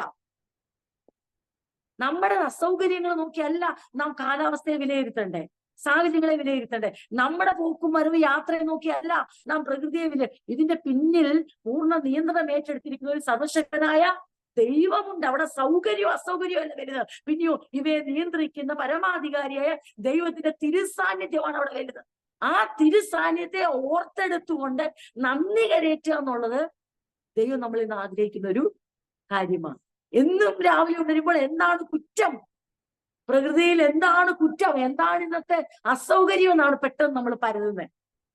പക്ഷെ നമുക്ക് ഇങ്ങനെ പറയാം, ഈ മഴയുടെ നടുവിൽ, മഴയല്ല നടുവിൽ, അല്ലെങ്കിൽ ഈ വെയിലിന്റെ നടുവിൽ ഞങ്ങളുടെ കാര്യങ്ങൾ ചെയ്തെടുക്കാനുള്ള, ഞങ്ങളുടെ ഉത്തരവാദിത്തങ്ങൾ ചെയ്തെടുക്കുവാനുള്ള കൃപ ഞങ്ങൾക്ക് തരണമേ കർത്താവേ എന്ന് പറയേണ്ടതിന് പകരം പലപ്പോഴും ദൈവത്തിന്റെ പ്രൊവിഷൻസിനെയാണ് പലരും ചോദ്യം ചെയ്യുന്നത്. നമുക്ക് പൊതുവെ നമ്മൾ കണ്ടുവരുന്ന നമ്മളെല്ലാം അങ്ങനെ ചെയ്തിട്ടുണ്ട്, ഇപ്പം ചെയ്യുന്നില്ല എങ്കിൽ അതിനായിട്ട് ദൈവത്തിന് സ്തോത്രം ചെയ്യുന്നു. അപ്പൊ ഞാൻ പറഞ്ഞു വന്നേ, ഈ കർത്താവിൽ സന്തോഷിക്കുക എന്നുള്ളത്, ഈ അമേരിക്കയിലൊക്കെ ചെല്ലുമ്പോൾ ആൾക്കാർ പറയുന്ന ഒരു കാര്യമുണ്ട്, അല്ലെങ്കിൽ എല്ലാവരും ആശ്വസിപ്പിക്കും, അല്ലെങ്കിൽ ഓക്കെ ഹോസ്പിറ്റലിൽ ചെല്ലുമ്പോൾ ഗെറ്റ് വെൽ സൂൺ, നമ്മൾ പറയാം ഇപ്പം സൗഖ്യമാകട്ടെ, സുഖം പ്രാപിക്കും, കുറെ വാക്കുകൾ. അതിനെ ഞാൻ താഴ്ത്തിക്കെട്ടി പറയല്ല, ഞാൻ അതുകൊണ്ടാണല്ലോ ഞാൻ പ്രകൃതിയിലെ ദൈവം അയക്കുന്ന ഏത് കാലാവസ്ഥയും നമ്മൾ നന്നായി സ്വീകരിക്കണം എന്ന് പറഞ്ഞത്. അത് തന്നെ. പക്ഷെ നമ്മൾ ഇപ്പൊ ചിന്തിക്കുന്ന ഈ കാര്യം, അതിന്റെ പ്രാധാന്യത്തിന് വേണ്ടിയാ ഞാൻ ഇങ്ങനെ പറഞ്ഞത്. അത് കേവലം നമ്മുടെ വായിൽ നിന്ന് വരുന്ന ഒരു have A nice day, have A good day, നല്ലൊരു ദിവസം ആശംസിക്കുന്നു എന്ന് പറയുന്ന പോലെയോ, വേഗത്തിൽ സുഖം പ്രാപിച്ചു വരിക എന്ന് പറയുന്ന പോലെയോ, നല്ലത് വരട്ടെ എന്ന് പറയുന്ന പോലെ ഒരു ആശംസയോ ഒരു വെറും വാക്കോ അല്ല കർത്താവിൽ സന്തോഷിക്കാൻ അപ്പോസ്തലൻ ഫിലിപ്പ്യരോട് പറഞ്ഞു. അതൊരു നല്ല ദിവസ ആശംസ പോലെയോ, ഒരു സുഖം പ്രാപിച്ചു വരാൻ ആശംസിക്കുന്ന പോലെയോ, അല്ലെങ്കിൽ കേവലം ഒരു എൻകറേജ്മെന്റ് വേർഡ് അല്ല കർത്താവിൽ സന്തോഷിക്കുക എന്നുള്ളത്. അതിനകത്ത് വലിയ ഒരു ദൈവിക ശക്തിയുണ്ട്. അത് അപ്പോസ്തലനായ പൗലോസ് അത് അവരെ കമാൻഡ് ചെയ്യുകയാണ്, അവരോട് ആജ്ഞാപിക്കുകയാണ്, അവരോട് അപ്പോസ്തലന്റെ നിലയിൽ അവരെ കർത്താവിലേക്ക് നയിച്ച ദൈവദാസ നിലയിൽ അവരോട് പറയുകയാണ്, നിങ്ങൾക്ക് ശുഭം വരട്ടെ, നിങ്ങളെല്ലാം സൗഖ്യം പ്രാപിച്ചു വരട്ടെ, നിങ്ങൾക്ക് ഇന്ന് നല്ലൊരു ദിവസം ഉണ്ടാകട്ടെ, നിങ്ങൾക്ക് ശാന്തി ഉണ്ടാകട്ടെ, നിങ്ങൾക്ക് സമാധാനം ഉണ്ടാകട്ടെ എന്ന് പറയുന്ന യഹൂദന്മാർക്കുണ്ടല്ലോ തമ്മിൽ കാണുമ്പോൾ പീസ് ബി അപ്പോൺ യു, അല്ലെങ്കിൽ നിങ്ങൾക്ക് സമാധാനം. അത് ഒരു റുട്ടീനായിട്ട് അങ്ങ് മാറും എന്ന് പറഞ്ഞ പോലെ ഇത് ശരിക്കും പറഞ്ഞാൽ ഒരു ബാഹ്യമായ ഒരു ഉപരിതലത്തിൽ നാം പറയുന്ന ഒരു ആശംസയോ, അല്ലെങ്കിൽ ഒരു പ്രബോധന, കേവലം പ്രബോധിപ്പിക്കാൻ, ഉത്സാഹിപ്പിക്കാൻ പറയുന്ന ഒരു വാക്കല്ല ഇതൊരു മനുഷ്യന്റെ ജീവിതത്തിൽ, ഞാൻ ആദ്യം ഓർപ്പിച്ച പോലെ ക്രിസ്തുവിനോടുള്ള അഗാധമായ സ്നേഹത്തിൽ നിന്നും കർത്താവുമായുള്ള ജീവിതത്തിൽ നിന്നും പരിശീലനത്തിൽ നിന്നും ഉരുത്തിരിയുന്ന ഒരു പ്രത്യേക ശ്രേഷ്ഠമായ അനുഭവമാണ് കർത്താവിലുള്ള സന്തോഷം. അതൊരു ദിവസത്തെ ആശംസ കൊണ്ടോ, ഒരു ദിവസത്തെ പ്രശംസ കൊണ്ടോ, ഒരു ദിവസത്തെ പ്രബോധനം കൊണ്ടോ നടക്കുന്ന ഒരു കാര്യം. ഇതൊരു ആയുസ്സിന്റെ പണിപ്പുരയിലൂടെ കടന്നു പോകുമ്പോൾ, ദൈവഹിതത്തിന്റെ അനുസരിച്ച് നമ്മുടെ ജീവിതത്തെ വിട്ടുകൊടുക്കുമ്പോൾ അവിടെ നിന്ന് ഉരുത്തിരിയുന്ന ഒരു ശ്രേഷ്ഠകരമായ അനുഭവമാണ്. അത് കഴിയുന്നത് ക്രിസ്തുവിന്റെ മക്കൾക്ക്, അവന്റെ സന്തതികൾക്ക് മാത്രമേ, ആ തലമുറയ്ക്ക് മാത്രമേ കഴിയത്തുള്ളൂ. കർത്താവിൽ സന്തോഷിക്കുക. സാഹചര്യങ്ങളിൽ സന്തോഷിക്കുന്ന ഒരു തലമുറയുടെ നടുവിൽ നിന്നുകൊണ്ട് അപ്പോസ്തലനായ പൗലോസ് അവരെ ധൈര്യപ്പെടുത്തുകയാണ്, അല്ലെങ്കിൽ അവർക്ക് പ്രബോധനം കൊടുക്കുകയാണ്, അവരോട് വ്യക്തമായി സംസാരിക്കുകയാണ്. ഞാൻ പിന്നെയും നിങ്ങളോട് പറഞ്ഞു. അപ്പോൾ ആവർത്തിച്ച് പറയുന്ന എന്താണെന്ന് ചോദിച്ചാൽ, ആവർത്തിച്ച് പറയത്തക്കവണ്ണം പ്രാധാന്യം അർഹിക്കുന്ന ഒരു കാര്യമാണ് ഒരു ദൈവത്തിലെ കർത്താവിലുള്ള സന്തോഷം. ലേഖനത്തിന്റെ തുടക്കത്തിലോ ഇടയ്ക്കോ ഒടുവിലോ മാത്രം നിർത്തുകയല്ല, ഈ ലേഖനത്തിന്റെ കാതലായ സന്ദേശമാണ്. ഫിലിപ്പിയർക്ക് എഴുതിയ ലേഖനത്തിന്റെ കാതലായ സന്ദേശമാണ് ക്രിസ്തുവിലുള്ള സന്തോഷം. ക്രിസ്തുവിലുള്ള സന്തോഷം എന്നുള്ളത് അതത്ര എളുപ്പമുള്ള കാര്യമല്ല. ഒരാൾ ഒരു നല്ല ദിവസം ആശംസിക്കുന്ന പോലെയും, സുഖം പ്രാപിച്ചു വരിക എന്ന് ആശംസിക്കുന്ന പോലെയും ഉള്ള ഒരാശംസയല്ല ഇത്. മറിച്ച് ഇതെല്ലാവർക്കും ഒരുപോലെ ആശംസിക്കാൻ കഴിയുന്നതുമല്ല, ഇതൊട്ട് എല്ലാവർക്കും പ്രാപിക്കാൻ കഴിയുന്നതുമല്ല. അത് അപ്പോസ്തലന് വ്യക്തമായിട്ട് അറിയാവുന്നതുകൊണ്ട് അപ്പോസ്തലൻ പറയാണ്, ഞാൻ നിങ്ങളോടൊരു കാര്യം പറയുന്നു, നേരത്തെ പറഞ്ഞതിലും എനിക്ക് മടുപ്പില്ല, ഇപ്പം പറയുന്നതിലും എനിക്ക് മടുപ്പില്ല. അതാണ് 3:1 പറഞ്ഞു, ഒടുവിൽ എന്റെ സഹോദരന്മാരെ കർത്താവിൽ സന്തോഷം. അതേ കാര്യം നിങ്ങൾക്ക് പിന്നെയും എഴുതുന്നതിന് എനിക്ക് മടുപ്പില്ല. നിങ്ങൾക്കത് സുരക്ഷിതമാകുന്നു, ഉറപ്പുമാകുന്നു പറഞ്ഞാൽ നിങ്ങൾക്കത് സേഫ് ഗാർഡ് ആകുന്നു. എന്തിനാണ് ഇത് വീണ്ടും പറയുന്നതെന്ന് ചോദിച്ചാൽ, എത്ര പ്രാവശ്യം നമ്മള് ഫ്ലൈറ്റിൽ യാത്ര ചെയ്യുമ്പോൾ, ബോട്ടിൽ യാത്ര ചെയ്യുമ്പോൾ, അവിടെയുള്ളവർക്ക്, അല്ലെങ്കിൽ അവര് ഫ്ലൈറ്റിലുള്ളവർ വീണ്ടും വീണ്ടും ലൈഫ് ജാക്കറ്റ് ധരിക്കുന്നതിനെ കുറിച്ച് പറയും. എത്ര പ്രാവശ്യം യാത്ര ചെയ്ത യാത്രക്കാരാണെങ്കിലും, അയ്യോ ഇവിടെ ഈ ഫ്ലൈറ്റിനകത്ത് 1-ൽ കൂടുതൽ, 2-ൽ കൂടുതൽ, 5-ൽ കൂടുതൽ യാത്ര ചെയ്തവര് അവരാരും കേൾക്കേണ്ടെന്നല്ല. എത്ര പ്രാവശ്യ യാത്രയിൽ നാം കയറുമ്പോഴും ക്രൂസ് വന്നിട്ട് അവരെന്ത് ചെയ്യും, വന്ന് എല്ലാ പ്രാവശ്യം ഇത് കാണിക്കും. എങ്ങനെ വേണം ഒരു പ്രശ്നം ഉണ്ടാവുമ്പോൾ, ഒരു എമർജൻസി ലാൻഡിങ് ഉണ്ടാകുമ്പോൾ നിങ്ങൾ എങ്ങനെ വേണം ഓക്സിജൻ എങ്ങനെ എടുക്കണം, നിങ്ങൾ എങ്ങനെ ഈ ലൈഫ് ജാക്കറ്റ് എടുത്ത് ധരിക്കണം. നമുക്കത് അരോചകമാണെങ്കിൽ അവർക്കത് പറയുന്നതിനകത്ത് ഒരു അരോചകവും ഇല്ല. കാരണം അത് സേഫ് ഗാർഡാണ്, അതൊരു സുരക്ഷാ സന്നാഹമാണ്, ഒരു സേഫ്റ്റി മെഷറാണ്. അതുകൊണ്ട് അവരുടെ ജോലി അവർ ചെയ്തുകൊണ്ടേയിരിക്കും. എന്തിനു വേണ്ടിയാ? യാത്രക്കാരുടെ സുരക്ഷിതത്വത്തിന് വേണ്ടി. അതിന്റെ ഉത്തരവാദിത്തപ്പെട്ടവർ അവരുടെ ജീവൻ രക്ഷയ്ക്കായി, അവരുടെ ജീവൻ അപകടത്തിൽ പെടാതിരിക്കാൻ, അങ്ങനെ പ്രതിസന്ധികൾ ഉണ്ടാകുമ്പോൾ അവർ സുരക്ഷിതരായിരിക്കാൻ അവിടുത്തെ സുരക്ഷാ സന്നാഹങ്ങളെ കുറിച്ച് മാറി മാറി പറയുന്നതിൽ അവർക്ക് ലജ്ജയില്ലാത്ത പോലെ അപ്പോസ്തലനായ പൗലോസ് വീണ്ടെടുക്കപ്പെട്ട ദൈവമക്കളായ ഫിലിപ്പിയൻ വിശ്വാസികളോട് പറയുകയാണ്, നിങ്ങളുടെ വിശ്വാസ ജീവിതത്തിന്റെ സുരക്ഷിതത്വത്തിന് വേണ്ടി, ഉറച്ച നിലനിൽപ്പിന് വേണ്ടി, തകർന്ന് പോകാതിരിക്കേണ്ടതിന് വേണ്ടി, ദുരുപദേശങ്ങളാൽ നിങ്ങൾ വലയപ്പെടാതിരിക്കേണ്ടതിന് വേണ്ടി, അതെ വ്യർത്ഥമായ പ്രശംസയിൽ കുടുങ്ങിപ്പോകാതിരിക്കേണ്ടതിന് വേണ്ടി, തമ്മിൽ വിയോജിപ്പുണ്ടായി നിങ്ങൾ തകർന്നു പോകാതിരിക്കേണ്ടതിന് വേണ്ടി, നിങ്ങളുടെ ഇടയിൽ അതെ യാതൊരു വിധത്തിലും ശാഠ്യവും ദുരഭിമാനവും ഉണ്ടാകാതിരിക്കേണ്ടതിന് വേണ്ടി, നിങ്ങളെ ആരും തങ്ങളുടെ ഇഷ്ടത്തിന് വലിച്ചു കളയാതിരിക്കാൻ വേണ്ടി, ഒരു വിപരീത ഉപദേശത്തിൽ കുടുങ്ങാതിരിക്കാൻ വേണ്ടി, നിങ്ങളുടെ ജീവിത സാഹചര്യങ്ങൾ നിങ്ങളെ തന്നെ താഴ്ത്തുമെന്ന് തോന്നുമ്പോൾ അതിൽ നിങ്ങൾ വീണ് പോകാതിരിക്കാൻ വേണ്ടി നിങ്ങൾക്ക് ഞാൻ തരുന്ന ജാക്കറ്റാണ് ക്രിസ്തുവിലുള്ള സന്തോഷം. Rejoice in the Lord. അത് എത്ര പ്രാധാന്യമാണെന്നുള്ളത് രുചിച്ചത് അപ്പോസ്തലൻ ഇപ്പോൾ ഇതെല്ലാം പറയാൻ കാര്യം താൻ തകർന്നു പോകാത്തതിന്റെ കാരണം അതാ. ഇത്രയും പേർ പുറത്തു നിന്ന് തന്നെ വേദനിപ്പിക്കുന്നവരുണ്ടായിട്ടും, തനിക്ക് ക്ലേശം വർദ്ധിപ്പിക്കാൻ ആൾക്കാരുണ്ടായിട്ടും, തന്റെ ക്രിസ്തീയ ജീവിതത്തിന്റെ ഈ ഓട്ടത്തിൽ അപ്രതീക്ഷിതമായ പല സംഭവങ്ങൾ കടന്നു വന്നിട്ടും, മുന്നോട്ടുള്ള യാത്രകളെ കുറിച്ചും ഇനിയുള്ള മിഷണറി യാത്രകളെ കുറിച്ച് വ്യക്തമായ ധാരണകളില്ലാതിരിക്കുമ്പോൾ, അതിവേഗം ഓടിയ ഒരു വ്യക്തിയെ ഇനി മുന്നോട്ട് ഓടാൻ കഴിയാതെ ഓട്ടം തടുത്തിരിക്കുമ്പോൾ, ജീവിതത്തിന്റെ വ്യക്തതയുടെ അടിസ്ഥാനത്തിലല്ല തന്റെ ക്രിസ്തീയ ജീവിതം മുന്നോട്ട് പോയത്, ക്രിസ്തുവിനെ കുറിച്ചുള്ള പരിജ്ഞാനത്തിന്റെയും വെളിപ്പാടിന്റെ അടിസ്ഥാനത്തിലാണ് തന്റെ ക്രിസ്തീയ ജീവിതം മുന്നോട്ട് പോയത്. കർത്താവിനുള്ള അപ്പോസ്തലനോട് ചോദിക്കാം, അപ്പോസ്തലാ പ്രിയപ്പെട്ടവരെ, നിങ്ങള് ഇത്രയും പ്രതിസന്ധിയിൽ നിങ്ങൾ എന്താ കർത്താവിന് ഇടറാത്തെ? നിങ്ങൾ എന്താ മനസ്സ് പതറാത്തെ? നിങ്ങൾക്ക് മുഷിപ്പ് തോന്നില്ലേ? നിങ്ങൾക്ക് മടുപ്പ് തോന്നില്ലേ? കർത്താവിന് വേണ്ടി ക്ലേശങ്ങളും കഷ്ടങ്ങളും സഹിച്ച് ജീവിതത്തിൽ നിങ്ങൾ ഭാരപ്പെട്ടു പോകുന്നില്ലേ? നിങ്ങൾക്ക് എന്ത് വ്യക്തതയാ നിങ്ങളുടെ ജീവിതത്തെ കുറിച്ച് ദൈവം തന്നിരിക്കുന്നേ? നിങ്ങൾ വിട്ടെറിഞ്ഞതും വിട്ടുകളഞ്ഞതും വേണ്ടെന്ന് വെച്ച് ഓർത്താൽ നിങ്ങൾ ഇങ്ങനെ യാത്ര ചെയ്യേണ്ട ഒരു വ്യക്തിയാണോ? എത്ര അധികം നിങ്ങൾ കർത്താവിന് വേണ്ടി നഷ്ടപ്പെടുത്തി, എവിടെല്ലാം നിങ്ങൾ മിത്രമാകരുത് ശത്രുവായി, എവിടെല്ലാം നിങ്ങൾ ഉയർത്തപ്പെടേണ്ടത് താഴ്ത്തപ്പെട്ടു, എവിടെയെല്ലാം നിങ്ങൾ ആദരിക്കപ്പെടേണ്ടത് നിങ്ങൾ നിന്ദിക്കപ്പെട്ടു, എവിടെയെല്ലാം സ്വീകരിച്ച് സിംഹാസനം ലഭിക്കേണ്ടിടത്ത് നിങ്ങൾക്ക് ചവിട്ടും. അതെ, നിങ്ങൾ ഏറ്റവും നീചനെ പോലെ നിങ്ങൾ തള്ളപ്പെട്ടിട്ടു, നിങ്ങളെ വിളിച്ചു വേർതിരിച്ച കർത്താവിന്റെ സന്നിധിയിൽ നിങ്ങൾ കടന്നു വന്ന് അവന്റെ വേല നിങ്ങൾ ഇങ്ങനെ ചെയ്തിട്ടും നിങ്ങളുടെ ജീവിതത്തിന്റെ അനുഭവങ്ങൾ അപ്പോസ്തലൻ ഏറ്റവും കൈപ്പേറിയതായിട്ടും നിങ്ങൾ എന്താ ക്രിസ്തുവിൽ ഇടാത്ത ചോദിച്ചാൽ അപ്പോസ്തലൻ പറയും, എനിക്കൊരിക്കലും അതിന് കഴിയത്തില്ല. കാരണം ഞാൻ ഏറ്റവും അധികം സ്നേഹിക്കുന്നവരിൽ ഞാൻ ഏറ്റവും അധികം സന്തോഷിക്കുന്നു.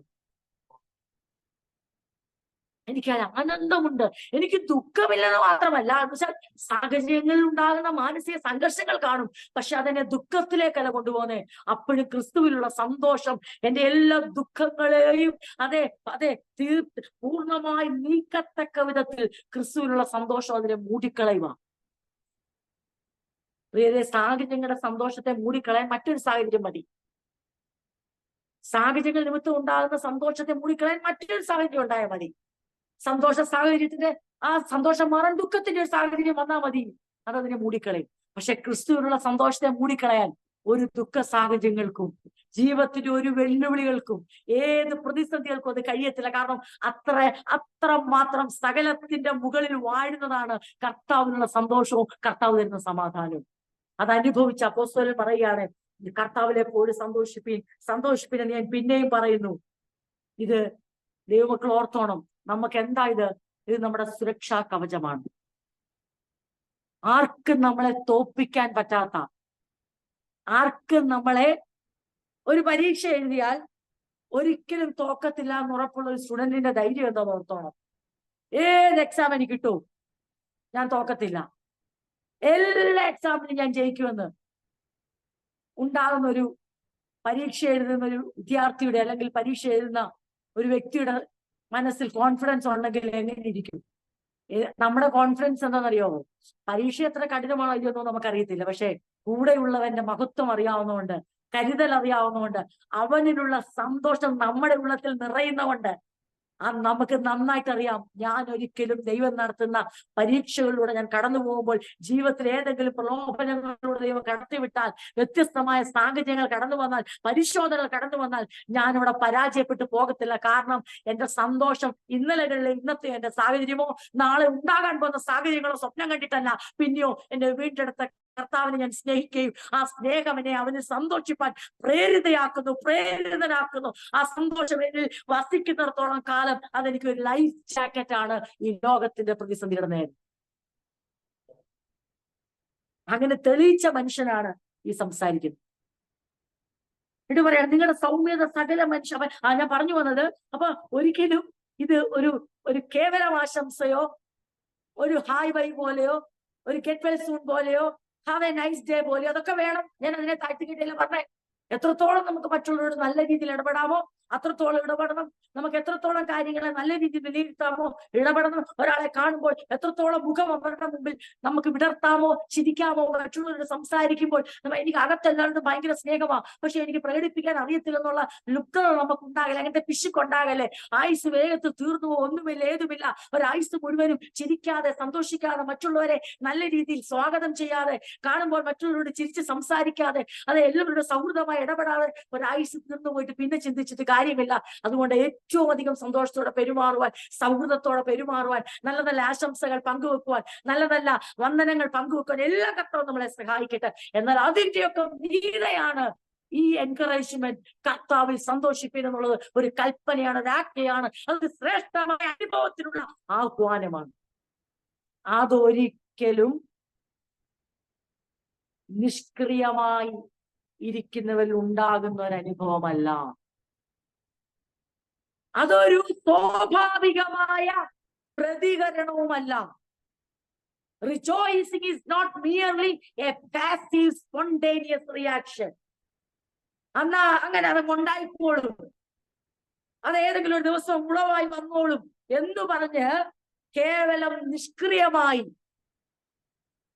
പ്രത്യേകിച്ച് നമ്മുടെ ഉള്ളിൽ നിന്ന് ഒരു എഫോർട്ടുമില്ലാതെ, ഒരു പ്രയത്നവുമില്ലാതെ, ഒരു സമർപ്പണമില്ലാതെ, ഒരു ഏൽപ്പിച്ചു കൊടുക്കലില്ലാതെ താനെ ഉളവാകുന്ന ഒരനുഭവമല്ല ക്രിസ്തുവിനുള്ള സന്തോഷമെന്ന് ക്രിസ്തുവിനുള്ളവർ അറിഞ്ഞിരിക്കണം.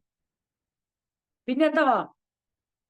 As a command it's to be a deliberate action എന്ന് വെച്ചാൽ മനഃപൂർവമായി നമ്മളിൽ നിന്നുണ്ടാകുന്ന ഒരു ക്രിയയാണ്, ഒരു പ്രതികരണം, ഒരു ചലനമാണ്. നമ്മുടെ ഉള്ളിൽ നിന്ന് നമ്മൾ തീരുമാനിച്ചെടുത്ത് ദൈവത്തിന്റെ ആത്മാവിനാൽ നയിക്കപ്പെടുന്നവർ, അവരുടെ ഉള്ളിൽ ദൈവത്തിന് സമർപ്പണമുള്ളവർ മനഃപൂർവമായി അതിനുവേണ്ടി ഒരുങ്ങുമ്പോഴാണ് ഈ ക്രിസ്തുവിനുള്ള സന്തോഷം ഒരനുഭവമായി പുറത്തു വരുന്നത്. ഒരു രാത്രി ഉറങ്ങി എഴുന്നേൽക്കുമ്പോൾ രാവിലെ ഉളവാകുന്ന ഒരു അനുഭവമല്ല. ശരീരം വളരുന്ന പോലെ അങ്ങനെ വളരുന്ന ഒരു അനുഭവമല്ല. അല്ലെങ്കിൽ ഏതെങ്കിലും ഒരു കാര്യം നമ്മൾ വിചാരിക്കുന്ന പോലെ സ്വാഭാവികമായി ഉണ്ടാവുമെന്ന് വിചാരിക്കുന്ന പോലെ ഉണ്ടാകുന്ന ഒരു കാര്യമല്ല. ഓരോ ക്രിസ്തു വിശ്വാസി, ക്രിസ്തു ശിഷ്യനും കണ്ടെത്തേണ്ട ഒരു വഴിയാണ്. അപ്പോസ്തലനായ പൗലോസ് അത് കണ്ടെത്തുകയായിരുന്നു. കാരാഗ്രഹത്തിൽ താനെ ഉളവായി വന്ന്, താൻ ഉറങ്ങിക്കിടന്നപ്പോൾ, താൻ നിഷ്ക്രിയനായിരുന്നപ്പോൾ താനെ ഉളവായി വന്ന ഒരനുഭവമല്ല കർത്താവിനുള്ള സന്തോഷം. മറിച്ച് തന്റെ അകത്ത് നിന്ന് ക്രിസ്തുവിനെ ധ്യാനിച്ചു, അവന്റെ വഴികളെ തന്റെ ഉള്ളത്തിൽ ഏറ്റെടുത്തു, തന്റെ ജീവിതത്തെ ദൈവത്തിന് വിട്ടുകൊടുത്തു, ദൈവത്തിൽ ആശ്രയിച്ചുകൊണ്ട് തന്നെ ഏൽപ്പിച്ചു കൊടുത്ത് തന്റെ ഉള്ളിൽ നിന്നുണ്ടായ ഒരു വലിയ ആ പ്രയത്നത്തിന്റെ, സമർപ്പണത്തിന്റെ, ക്രിസ്തുവിനോടുള്ള സ്നേഹത്തിന്റെ അനന്തര ഫലമാണ് ഈ കർത്താവിനുള്ള സന്തോഷം. അത് താനെ ഉണ്ടാകട്ടെ, അത് സമയമാകുമ്പോൾ ഉണ്ടാകും എന്ന് പറഞ്ഞുണ്ടാകുന്ന ഒരു കാര്യം അല്ല എന്ന് വ്യക്തമായി നമ്മൾ അറിഞ്ഞിരിക്കണം. അതിനകത്ത് മനഃപൂർവമായ നമ്മുടെ ഉള്ളിൽ നിന്നുണ്ടാകുന്ന ഒരു തീരുമാനത്തിന്റെ, ഒരു സമർപ്പണത്തിന്റെ അനന്തരമായ ഒരു പ്രവൃത്തിയാണ് കർത്താവിലുള്ള സന്തോഷം. അത് അനുഭവിക്കുന്നവർക്ക് നന്നായിട്ട് മനസ്സിലാവും. അത് അനുഭവിക്കാത്തവർ അത് അനുഭവിപ്പാൻ തക്കവണ്ണം ദൈവം അതിനുള്ള അവസരങ്ങളെ കൊടുക്കട്ടെ, അതിനുള്ള മനസ്സും താല്പര്യവും അതിനുള്ള തയ്യാറെടുപ്പും ഉണ്ടാകട്ടെ. അതുകൊണ്ട് പറഞ്ഞു വരുന്നതിന്റെ അർത്ഥം, കണ്ടെത്തണം, സന്തോഷം കണ്ടെത്തണം. എന്തൊക്കെ ഓർക്കണം അന്നേരം?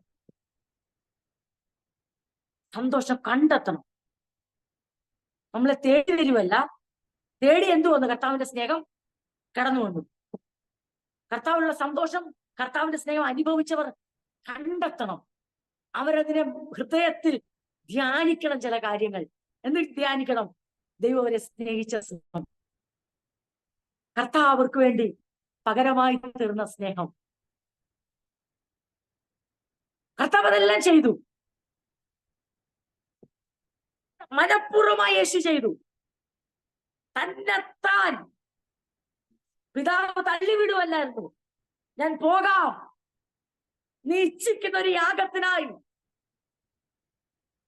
നീ ഇച്ഛിക്കുന്ന നിനക്ക് പ്രസാദമുള്ള ഒരു യാഗമായി തീരാൻ പോകാൻ സമർപ്പണത്തോടെ യേശുവിനെ ആരും താഴ്ത്തുകയല്ലായിരുന്നു, കൊല്ലുകയല്ലായിരുന്നു. അവൻ തന്നെ പിടിക്കുകയല്ലായിരുന്നു. തന്നെത്താൻ ഏൽപ്പിച്ചു കൊടുത്തു. തന്നെത്താൻ അവൻ തന്റെ ജീവനെ വെച്ചു കൊടുക്കുകയായിരുന്നു.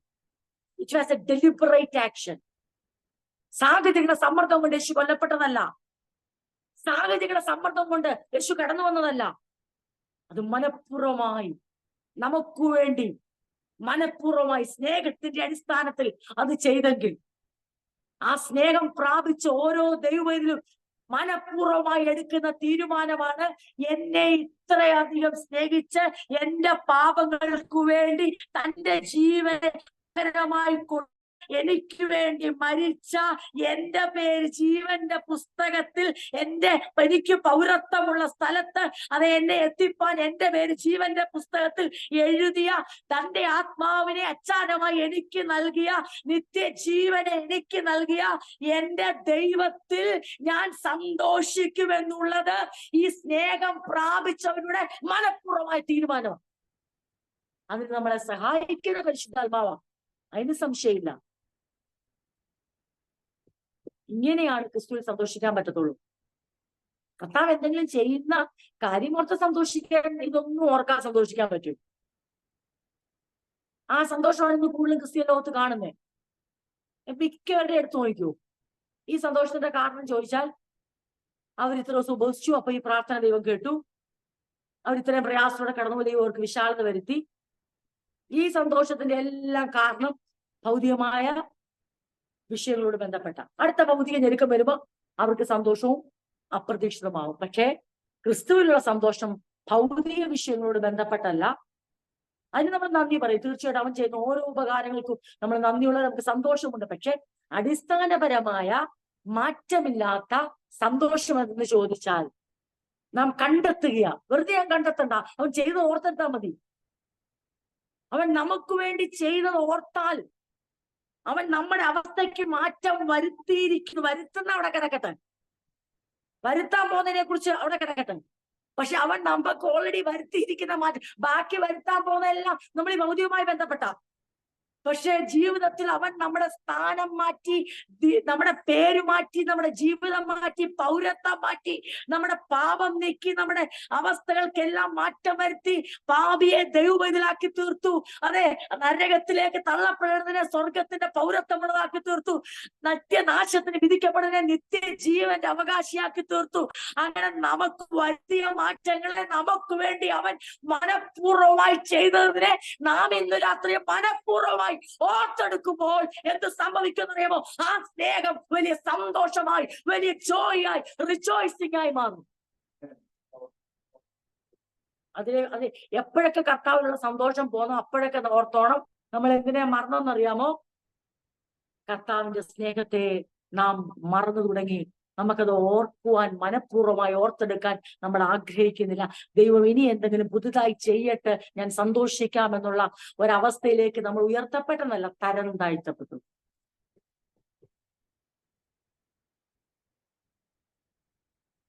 എന്നാൽ അതേ സ്ഥാനത്ത് നമുക്ക് വേറൊരു പ്രത്യേകതയുണ്ട്.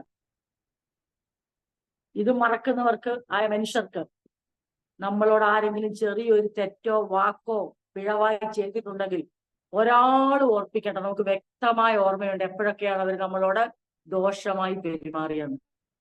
എപ്പോഴൊക്കെയാണ് നമുക്ക് വേദനിപ്പിക്കുന്ന പെരുമാറ്റം ആരിൽ നിന്ന് എപ്പോഴൊക്കെ ഇതുവരെ ഉണ്ടായിട്ടുണ്ടോ അതെല്ലാം ഓർത്തു വെക്കാൻ ഓർമ്മയുള്ളൊരു മനസ്സ് നമുക്കുണ്ട്. പക്ഷേ നമ്മുടെ ദീർഘമായി ക്ഷമിച്ച് നമ്മളെ കരുതി നമ്മുടെ പാപങ്ങളെ മോചിച്ച കർത്താവിന്റെ സ്നേഹത്തെ ഓർത്തു ധ്യാനിക്കുവാൻ സ്വയമായി പലപ്പോഴും കഴിയത്തില്ല. അതിന് മനഃപൂർവ്വമായി നാം പ്രയത്നിക്കണം. ആ ഡെലിബറേറ്റ് ആക്ഷൻ നമ്മൾ ഉണ്ടെങ്കിൽ മാത്രമേ ക്രിസ്തുവിലുള്ള സന്തോഷം നിലനിൽക്കുകയുള്ളൂ. പ്രകൃതിയാൽ നാച്ചുറലായ ക്യാരക്ടറാണ് മറ്റുള്ളവർ നമ്മളെ വേദനിപ്പിച്ചതും നമ്മളെ കുറിച്ച് മോശമായി പറഞ്ഞതും ഓർത്തു വെക്കുക എന്നുള്ളത്. അതേ ഒരുപക്ഷെ നമ്മളോട് ക്ഷമിച്ചാലും മറക്കാതെ അതിനെ ഓർക്കുന്ന ശീലം പൊതുവേ മനുഷ്യനുണ്ട്. ഇനി നിങ്ങൾ ആരെങ്കിലും നമ്മൾ ചിന്തിക്കാൻ എനിക്കിപ്പോൾ അതില്ല, തീർച്ചയായും മാറാം. കാരണം ക്രിസ്തുവിൽ ഒരാളാവുമ്പോൾ, പരിശുദ്ധാത്മാവിനാൽ നയിക്കപ്പെടുമ്പോൾ നമ്മളെ അത് മറപ്പിക്കുന്ന ദൈവമാണ് നമ്മുടെ ദൈവം. അത് ദൈവിക സ്വഭാവമാണ്.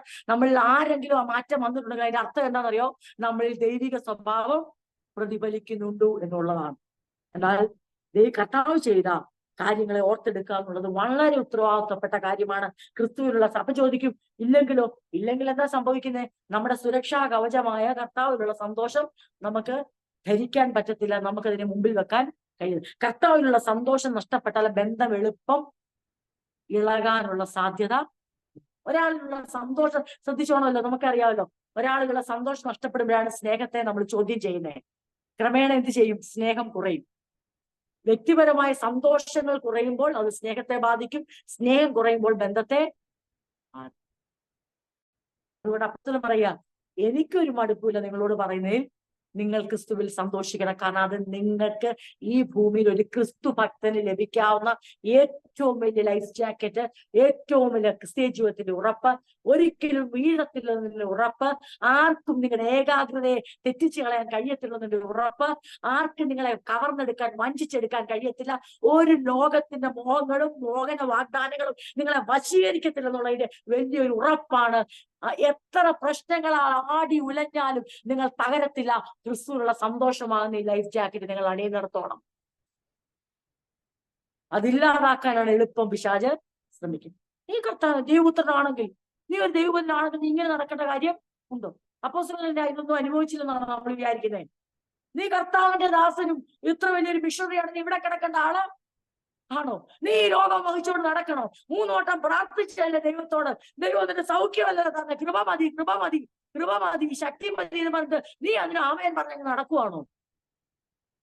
എത്ര പേര് പൂർണ്ണ സൗഖ്യം പ്രാപിച്ചുകൊണ്ട് നടക്കുമ്പോൾ നിന്നെ കർത്താവ് ഓർത്തില്ലല്ലോ, തിമോത്തിയോസിനെ ഓർത്തില്ലല്ലോ, എപ്പഫ്രോദിത്തോസിനെ പോലും കണ്ണുനീരോടെ നിലവിളിച്ച് പ്രാർത്ഥിച്ചല്ലേ സൗഖ്യം ഉണ്ടായത്. നിങ്ങൾ ഈ അത്ഭുതമൊക്കെ പ്രവർത്തിക്കുന്നു, അത്ഭുത രോഗശാന്തി നടത്തുന്ന പൗലോസെ, നിനക്കും നിന്റെ ശിഷ്യനായ തിമോത്തിയോസിനും നിന്റെ സഹപാഠനായ എപ്പഫ്രോദിത്തോസിനും ഈ ഒന്നും അത്ഭുത മിറക്കിളൊന്നും കാണുന്നില്ലല്ലോ. സോറി, ഈ അത്ഭുത സൗഖ്യമൊന്നും, ഈ മിറക്കിൾ ഹീലിംഗ് ഒന്നും കാണുന്നില്ലല്ലോ. നമ്മൾ വിചാരിക്കും നമുക്കൊക്കെ മാത്രമേ ഉള്ള ഈ ചിന്ത എന്നാണോ? ഈ നെഗറ്റീവ് തോട്ട്സ് ഒക്കെ നമുക്കേ വരുത്തുള്ളൂ. നമ്മളോട് മാത്രമേ അല്ല, പ്രിയപ്പെട്ടവരെ. അവരുടെയൊക്കെ ജീവിതത്തിൽ ഇതൊക്കെ കടന്നു വന്നിട്ടുണ്ട്. സംശയങ്ങൾ വന്നിട്ടുണ്ട്, ഭാരങ്ങൾ വന്നിട്ടുണ്ട്, ജീവിതത്തിൽ അവർക്കും ബുദ്ധിമുട്ടേറിയ നിമിഷങ്ങൾ വന്നിട്ടുണ്ട്.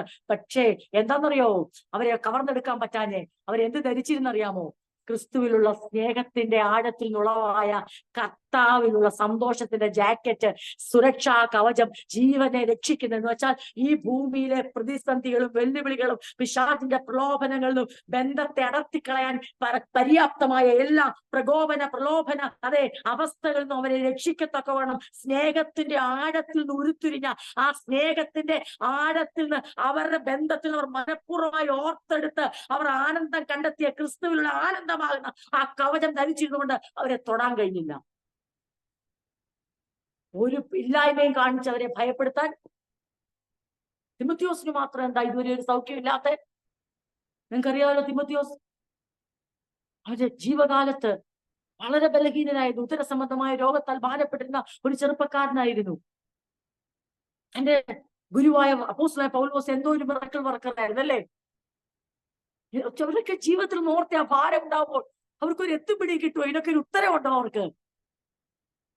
24 മണിക്കൂർ കൂടെ നടക്കുന്ന അപ്പോസ്തലൻ, ചെല്ലുന്ന മേഖലകളിലെല്ലാം ശക്തമായ ശുശ്രൂഷകളിൽ വിളങ്ങുന്ന മനുഷ്യൻ. പക്ഷെ താൻ ഏറ്റവും അധികം പ്രകീർത്തിച്ച രണ്ട് സഹപഠന്മാരായ തിമോത്തിയോസും എപ്പഫ്രോദിത്തോസും ജീവിതത്തിൽ അനുഭവിച്ച ക്ലേശങ്ങൾക്ക് കൈ കണക്കുമില്ല.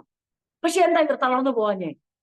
കാരണം അവർ മിറക്കിളിന്റെ അതെ, അത്ഭുത രോഗശാന്തിയുടെ കവചമല്ല അവർ അണിഞ്ഞിരുന്നേ, പിന്നെയോ ക്രിസ്തുവിലുള്ള രോഗ സൗഖ്യത്തെക്കാൾ വലുതായി സൗഖ്യമാക്കാൻ ദൈവ ശക്തനാണ്. എന്നാൽ അവൻ തന്നെ ഞങ്ങൾക്ക് കവചമായി, അവന്റെ സന്തോഷം ഞങ്ങൾ ഉടുത്തിരിക്കുന്നു, ഞങ്ങൾ അത് ധരിച്ചിരിക്കുന്നു, ഞങ്ങൾ അത് നിറഞ്ഞിരിക്കുന്നു. അതുകൊണ്ട് ഇതൊന്നും അവരുടെ പ്രത്യാശയെ ഭംഗം വരുത്തില്ല. നമുക്ക് അങ്ങനെ തന്നെ മുന്നോട്ട് പോകാൻ ഇന്ന് രാത്രി കർത്താവ് നമ്മളെ ആഹ്വാനം ചെയ്യുകയാണ്. നിങ്ങളുടെ സൗമ്യത സകല മനുഷ്യരും അറിയട്ടെ, കർത്താവ് വരുവാൻ അടുത്തിരിക്കുന്നു, ഒന്നിനെ കുറിച്ചും വിചാരപ്പെടരുത്. ഇവിടെ നിങ്ങളുടെ സൗമ്യത സകല മനുഷ്യരും അറിയട്ടെ എന്ന് പറയുമ്പോൾ അവിടെ എന്താണ് അതുകൊണ്ട് അർത്ഥമാക്കുന്നത്? അപ്പൊ കർത്താവിലുള്ള നമുക്കിപ്പോ നമ്മുടെ സൗമ്യത സകല മനുഷ്യരും അറിയട്ടെ എന്ന് പറയുമ്പോൾ ഒരു പ്രത്യേക എക്സ്പ്ലനേഷൻ അതിന് വേണ്ട നമുക്ക് തോന്നും. കാരണം സൗമ്യത എല്ലാവരും അറിയട്ടെ, ഞാൻ സൗമ്യനാണ്, ഞാൻ സൗമ്യയാണ്, അതെല്ലാവരും അറിയട്ടെ, എന്നിട്ട് നമ്മളെ പ്രശംസിക്കാനോ? ഇതുപോലൊരു സൗമ്യം ഞങ്ങളുടെ സഭയിലില്ല എന്ന് അതാണോ ഉദ്ദേശിക്കുന്നത്? എന്താണ് ഈ നമ്മുടെ സൗമ്യത സകല മനുഷ്യരും അറിയട്ടെ എന്ന് പറഞ്ഞാൽ അതുകൊണ്ട് അർത്ഥമാക്കുന്നത്? ഒരു കാര്യത്തിൽ ഒന്നും മിണ്ടാതെ, എനിക്ക് പ്രത്യേകിച്ച് അഭിപ്രായങ്ങളൊന്നുമില്ല, എനിക്ക് ഞാൻ ഇനിയിപ്പോ സംസാരിക്കേണ്ട കാര്യമാണെങ്കിലും ഞാൻ സംസാരിക്കത്തില്ല, കാരണം ഞാൻ സൗമ്യന. അതാണോ സൗമ്യത സകല മനുഷ്യരും അറിയട്ടെ എന്ന് പറഞ്ഞുകൊണ്ട് അർത്ഥമാക്കുന്നത്? അല്ല. അവിടെ ഉദ്ദേശിക്കുന്നത് സൗമ്യത എന്നതിന്റെ ഒരു പ്രായോഗികത എന്നത് ചോദിച്ചാൽ എല്ലായിടത്തും മിണ്ടാതിരിക്കുന്ന, ആർക്കും ഉപകാരമില്ലാത്തൊരു സൗമ്യതയെ കുറിച്ചല്ല.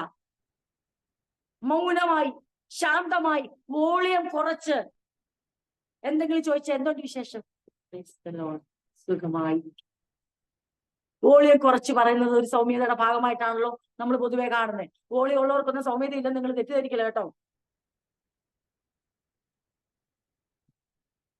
എന്ത് ചോദിച്ചാലും ശാന്തമായി, അങ്ങനെ ഒത്തിരി കപട താഴ്മകൾ ഞങ്ങൾ കാണുന്ന ചിലരൊക്കെ അതൊരു മുഖമുദ്രയാക്കിയത്. പ്രത്യേകിച്ച് ഞാൻ പാസ്റ്റർമാരെ കുറ്റം പറയല്ല, നമ്മൾ ശുശ്രൂഷ നിൽക്കുന്നവരാ, പക്ഷെ പലരുടെയും ഈ ശബ്ദമൊക്കെ പിന്നെ ഇത് വേറൊരു മുഖം, അവർക്ക് വേറൊരു മുഖമുണ്ട്.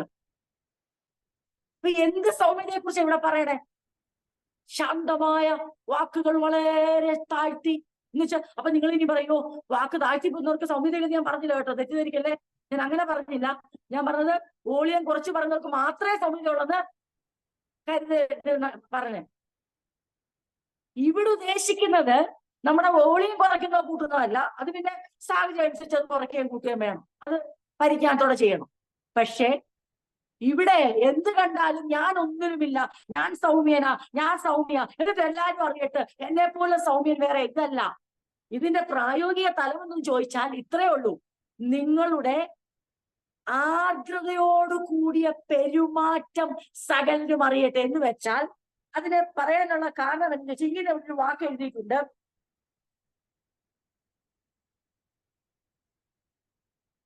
let everyone see that you are considerate in all you do. ഞാൻ ആദ്യം ഇതെന്നാ അങ്ങനെ എഴുതിയേക്കുന്നത്. പിന്നെ എനിക്ക് മനസ്സിലായത്, എന്ത് കാര്യം ചെയ്താലും നിങ്ങൾ ചെയ്യുന്നതിലൊക്കെ മറ്റുള്ളവരെ പരിഗണിക്കുന്ന ഒരാർദ്രതയാ, സ്നേഹത്തിന്റെ, മറ്റുള്ളവരോട് മനസ്സലിവുള്ള തീരുമാനം, പരിഗണനയോട് കൂടി നിങ്ങൾ എന്ത് ചെയ്താലും അതിനകത്ത് മറ്റുള്ളവരെ കൂടെ പരിഗണിച്ചുകൊണ്ട് എടുക്കുന്ന തീരുമാനം, അപ്പോഴല്ലേ അത് സഭ അറിയുന്നേ, അപ്പോഴല്ലേ അത് ഗുണകരമാകുന്നേ. ഞാൻ നിങ്ങളോടൊന്ന് ഞാൻ എന്റെ സൗമ്യത, പാസ്റ്റർ ഭാര്യ ഇങ്ങനെ ആയിരിക്കണോ, നിങ്ങൾ പാസ്റ്റർ, അതാണോ നിങ്ങൾ എന്നിൽ നിന്ന് പ്രതീക്ഷിക്കുന്നത്? എനിക്കൊന്നും പറഞ്ഞു സൗമ്യ, ഞാൻ ഇതിൽ കൂടുതൽ വോളിയോട്, ഇതിൽ കൂടുതൽ കേട്ടോ, ഇതാ എന്തോ സൗമ്യമായ പെരുമാറ്റം എന്ന് പറഞ്ഞാൽ ഒരു ഉത്തരവാദിത്വം ഏറ്റെടുക്കാതെ, ഒരു എഫോർട്സും ഇല്ലാതെ, ഒരു അകലം വെച്ചുകൊണ്ട്, വാക്കുകൾ വളരെ കൃത്യമായി സൂക്ഷിച്ച്, ഒരു ഇത്ര വോളിയത്തിൽ ഉപയോഗിച്ച്, ഗുണവും ദോഷവും ഇല്ലാന്നാണോ സഭയിലെ സൗമ്യമായ പെരുമാറ്റം? അല്ല. എന്താണ് അതിന്റെ പ്രായോഗിക തലമെന്ന് ഇന്ന് രാത്രി ദൈവമക്കളായ നാം അറിഞ്ഞിരിക്കണം. എന്താന്ന് ചോദിച്ചാൽ, ചെയ്യുന്ന കാര്യങ്ങളിലൊക്കെ ഞാൻ എന്നെ പരിഗണിക്കുകയല്ല, മറ്റുള്ളവരെ പരിഗണിക്കുന്ന ഹൃദയത്തിന് പറയുന്ന പേരാണ് ആർദ്രത. ഒരു എന്താ പറയുക, ഒരു ആർദ്രത എന്ന് പറയുമ്പോൾ ഒരു ടെൻഡറായ ഒരു ഈളം. നമ്മൾ പറയത്തില്ലേ, എന്താ പറയണ്ടേ, ഒരു ആർദ്രതയുടെ പെരുമാറ്റം എന്ന് പറഞ്ഞാൽ നമുക്കൊരു ഒരു ഒരു ഇളപ്പമുള്ള ഒരു ഹൃദയം, ഒരു ടെൻഡറായ, വളരെ ലോലമായ, മറ്റുള്ളവരുടെ വിഷയങ്ങളിൽ കഠിനമാകാതെ, സ്വാർത്ഥതയില്ലാതെ, ഒരു മനസ്സലിവോടുകൂടെ മറ്റുള്ളവരെ കൺസിഡർ ചെയ്യുന്ന പെരുമാറ്റം എല്ലാവരും അറിയട്ടെ. ചില പാടാ ഇന്നും തൊടാതെ, ആരെയും തൊടാതെ, ഒരു വിഷയത്തിലും ഇടപെടാതെ, ആർക്കും ഗുണകരമല്ലാത്തൊരു സൗമ്യത പറ്റൂ. കാരണം എനിക്കെന്താ, എനിക്കതൊരു വിഷയമേല, എനിക്കതൊരു സഭയിൽ നടക്കത്തില്ല. സഭയ്ക്കകത്ത് ആർക്കും എന്നും തൊടാതെ, കാരണം ഇത് അവയവങ്ങളാ. ഈ വലത് കൈ എനിക്കെന്താ, എന്റെ ജോലി ഇത്രയേ ഉള്ളൂ. അപ്പൊ ഇതിന് വയ്യെങ്കിൽ വയ്യ, അതെനിക്കറിയില്ല. പക്ഷെ ഞാൻ ഇതിൽ കൂടുതൽ പോറ്റി കൈ നീക്കത്തില്ല. കാരണം ഞാൻ സൗമ്യനാ. എന്റെ വലം കൈ പറയാ, ഞാൻ ഭയങ്കര സൗമ്യ. അതുകൊണ്ട് ഇങ്ങോട്ട് ഇത്രയും നീട്ടി എന്റെ സൗമ്യതയ്ക്ക് പങ്ക് വരുന്നതാണോ? പിന്നെന്താ, ജീവിതത്തിന്റെ ബലഹീനതയിൽ മറ്റുള്ളവരെ പരിഗണിച്ചുകൊണ്ട്, മറ്റുള്ളവരെ കൺസിഡർ ചെയ്തുകൊണ്ട്, ഇന്നത്തെ സഭയ്ക്ക് വന്നത് പരാജയം തോന്നാനായി ജീവിത ബന്ധങ്ങളിൽ മറ്റുള്ളവരോട് ഒരു കൺസിഡറേഷനും. പക്ഷെ സൗമ്യര ദൈവമക്കൾ ഓർത്തോണം, സഭയിലെ സൗമ്യരാരാന്ന് ഓർത്തോണം. സഭയിലെ സൗമ്യരാരാന്ന് ചോദിച്ചാൽ, ഒന്നിനും മിണ്ടാതെ, വാ തുറക്കാതെ, ശബ്ദവുമില്ല, ഭാഷണവുമില്ല, വാക്കില്ല, എന്ന് കേൾപ്പാനില്ല എന്ന് പറയുന്ന സൗമ്യത ദൈവസഭയ്ക്ക് ഗുണം ചെയ്യത്തില്ല. ദൈവസഭയിൽ ആരാണെന്നറിയാമോ സൗമ്യര്? ആർദ്രതയോടുകൂടി സഹവിശ്വാസികളോട് പെരുമാറാൻ ആർക്ക് കഴിയുന്നു? അപ്പൊ എന്തോ ആ പെരുമാറ്റം? ഇനി അത് ഓർത്തോണം, അതിനും ഒരു പ്രായോഗികതയുണ്ട്. എന്നാ ശരി, ഞങ്ങൾ ഇനി കുറച്ചും കൂടെ ഹാർദവമായി ആ പ്രൈസിലോട് പറയാം. കുറച്ചുകൂടെ, എന്തുണ്ട് വിശേഷം, എങ്ങനെ ഇരിക്കുന്നു, സുഖമാണോ എന്ന് പറഞ്ഞ ശബ്ദത്തിൽ വരുത്തുന്ന വ്യത്യാസമല്ല. പ്രാർത്ഥനയ്ക്ക് വരുമോ, ഇന്നലെ എന്താ വരാഞ്ഞേ, ഇതല്ല ആർദ്രതയുടെ പെരുമാറ്റം. എന്താന്ന് ചോദിച്ചാൽ, ജീവിതത്തിന്റെ യാഥാർത്ഥ്യങ്ങളെ നേരിടുന്നവരെ, നമ്മൾ കടന്നു പോകുന്ന വഴികളായിരിക്കത്തില്ല അവർ കടന്നു പോകുന്നത്. പലപ്പോഴും പല വിഷയങ്ങളുടെ നടുവിൽ അവർ എന്ത് ചെയ്യണമെന്നറിയാതെ കുഴഞ്ഞു നിൽക്കുമ്പോൾ, നമ്മുടെ കരം നീട്ടിക്കൊണ്ട് അവരെ ചേർത്ത് പിടിച്ചുകൊണ്ട് നാം തീരുമാനങ്ങൾ എടുക്കുമ്പോൾ, നാം കാര്യങ്ങൾ മുന്നോട്ട് പോകുമ്പോൾ അവർ അതിശയിക്കുകയാണ്. എന്നെയും കൂടെ ഓർത്തോ എന്റെ സഹോദരി, എന്നെ ഓർത്തത് ചെയ്തോ? ഞാൻ അത് എടുത്തപ്പോൾ ഞാൻ നിന്നെ ഓർത്തു, ഞാനത് ചെയ്തപ്പോൾ ഞാൻ എന്നെയല്ല ഓർത്ത് നിന്നെ ഓർത്തു, ഞാനത് പറഞ്ഞപ്പോൾ എന്നെയല്ല ഓർത്ത് നിന്നെ ഓർത്തു, ഞാൻ താങ്കളെ ഓർത്തു. ആർദ്രതയോടുകൂടിയ പെരുമാറ്റം എന്ന് പറയുന്നത്, സൗമ്യത എന്ന് പറയുന്നത്, നമ്മുടെ ശബ്ദത്തിന്റെ ടോണിലോ ബോഡി ലാംഗ്വേജ്. ഞാൻ പറയുന്നത് ദൈവമക്കളെ, ഒന്ന് പറയുമ്പോൾ മറ്റൊന്നിനെ തെറ്റിദ്ധരിക്കരുത്. നമ്മുടെ ശബ്ദത്തിനും നമ്മുടെ ബോഡി ലാംഗ്വേജ്, ആദ്യമേ അത് പറഞ്ഞു, നമ്മുടെ പെരുമാറ്റങ്ങൾക്കും വലിയ സ്ഥാനമുണ്ട്. അതിന് ഒരു സംശയമില്ല. എത്രത്തോളം അതിനെ നാൾ തോറും മാറ്റിയെടുക്കാമോ മാറ്റിയെടുക്കുക തന്നെ വേണം. പക്ഷേ അത് എന്താ പറയട്ടെ, ഒരു വെറും കാറ്റ് നിറച്ച ബലൂൺ പോലാകരുത്. അകക്കാമ്പില്ലാതെ തേക്കിട്ട് തടിയെടുത്തിട്ട് പണിയാൻ തുടങ്ങുമ്പോൾ അകത്ത് കാതലില്ല, പൊള്ളയാണ്, പക്ഷെ പറയുമ്പോൾ തേക്കാണ് എന്ന് പറയുന്ന പോലെ ദൈവമക്കളാകരുത്. കാതലുണ്ടായിരിക്കണം. പക്ഷെ തേക്കിന്റേതായ, ആ തടിക്ക് അതിൻ്റെതായ ഒരു ഐഡന്റിറ്റി ഉണ്ട്. പക്ഷെ അതുകൊണ്ട് മാത്രം തേക്കാവുന്നില്ല. അതിന് അതിന് പ്രയോജനം വേണമെങ്കിൽ അതിനെ പണിയാൻ കൊള്ളാവുന്ന ഉരുപ്പടി ഉണ്ടായിരിക്കണം. അതുപോലെ ദൈവമക്കൾക്ക് ബാഹ്യമായ പെരുമാറ്റത്തിൽ മാന്യതയും താഴ്മയും, ശബ്ദത്തിനും പെരുമാറ്റത്തിനും എല്ലാം അതിൻ്റെതായ അഴകുണ്ടായിരിക്കണം, അതിൻ്റെതായ ക്വാളിറ്റി ഉണ്ടായിരിക്കണം. പക്ഷേ അവസാനം കാതലില്ലാതെ വരല്ലേ. എന്താ കാതൽ? എന്താണ് അകക്കാമ്പ്? എന്താണ് അതായത് ഒരു കാര്യം വെട്ടിയെടുക്കുമ്പോൾ, ഒരു തടി വെട്ടിയെടുക്കുമ്പോൾ അത് ഒരു ഉരുപ്പടിയായിട്ട് എടുക്കുന്ന പോലെ കർത്താവ് ഓരോരുത്തരെയും വിളിച്ചു വേർതിരിച്ച് ആത്മീയ ഗ്രഹത്തിന് പങ്കാളിയാക്കുമ്പോൾ, ശരീരത്തിന്റെ അവയവങ്ങളാക്കുമ്പോൾ, പേരിന് കൈയായിരുന്നാൽ പോരാ, പേരിന് കാലായിരുന്നാൽ പോരാ, പേരിന് മൂക്കായിരുന്നാൽ പോരാ, അതിന്റെ പ്രവർത്തനം ചെയ്യണം. അതിന്റെ ഫങ്ഷൻ. മൂക്കുണ്ട്, ഫങ്ഷൻ എന്ത് ചെയ്യും? കൈയുണ്ട്, ഇപ്പം കൈ വേണം. കൈക്ക് കൈയുടേതായ ആകൃതിയുണ്ട്, അതിന് വിരലുകളുണ്ട്, അതിന് അതിൻ്റെതായ ബാഹ്യമായ ആകൃതിയുണ്ട്, പക്ഷെ ആന്തരികമായ പ്രവർത്തനമുണ്ട്. സൗമ്യത എന്ന് നിങ്ങൾ ആൾക്കാർ തെറ്റിദ്ധരിച്ചിരിക്കുകയാണ്. ബാഹ്യമായ ഒരു എന്താണ് ബോഡി ലാംഗ്വേജോ അല്ലെങ്കിൽ വാ പൂട്ടി വെക്കുന്നതോ ആണ് സൗമ്യത എന്ന് തെറ്റിദ്ധരിക്കരുത്. മറിച്ച് അതിനൊരു അകമുണ്ട്, അതിനൊരു കാമ്പുണ്ട്, കാതലുണ്ട്. അതെന്തെന്ന് ചോദിച്ചാൽ, ജീവിതത്തിന്റെ യാഥാർത്ഥ്യങ്ങളൂടെ കടന്നു പോകുമ്പോൾ മറ്റുള്ളവരെ കൺസിഡർ ചെയ്തുകൊണ്ട് ആർദ്രതയോടുകൂടി മറ്റുള്ളവരുമായുള്ള ബന്ധത്തിൽ പെരുമാറുന്ന പെരുമാറ്റം സകലനും അറിയട്ടെ. മറ്റേത് എല്ലാം സൗമ്യമായി ചോദിച്ചു, എല്ലാം അന്വേഷിച്ചു, പക്ഷെ കാര്യത്തിലെടുക്കുമ്പോൾ ആ സൗമ്യതയ്ക്ക് എന്ത് പ്രതിഫലം അധികം തരണ്ടേ? ആ സൗമ്യത എന്ത് ഗുണമാവുള്ളേ?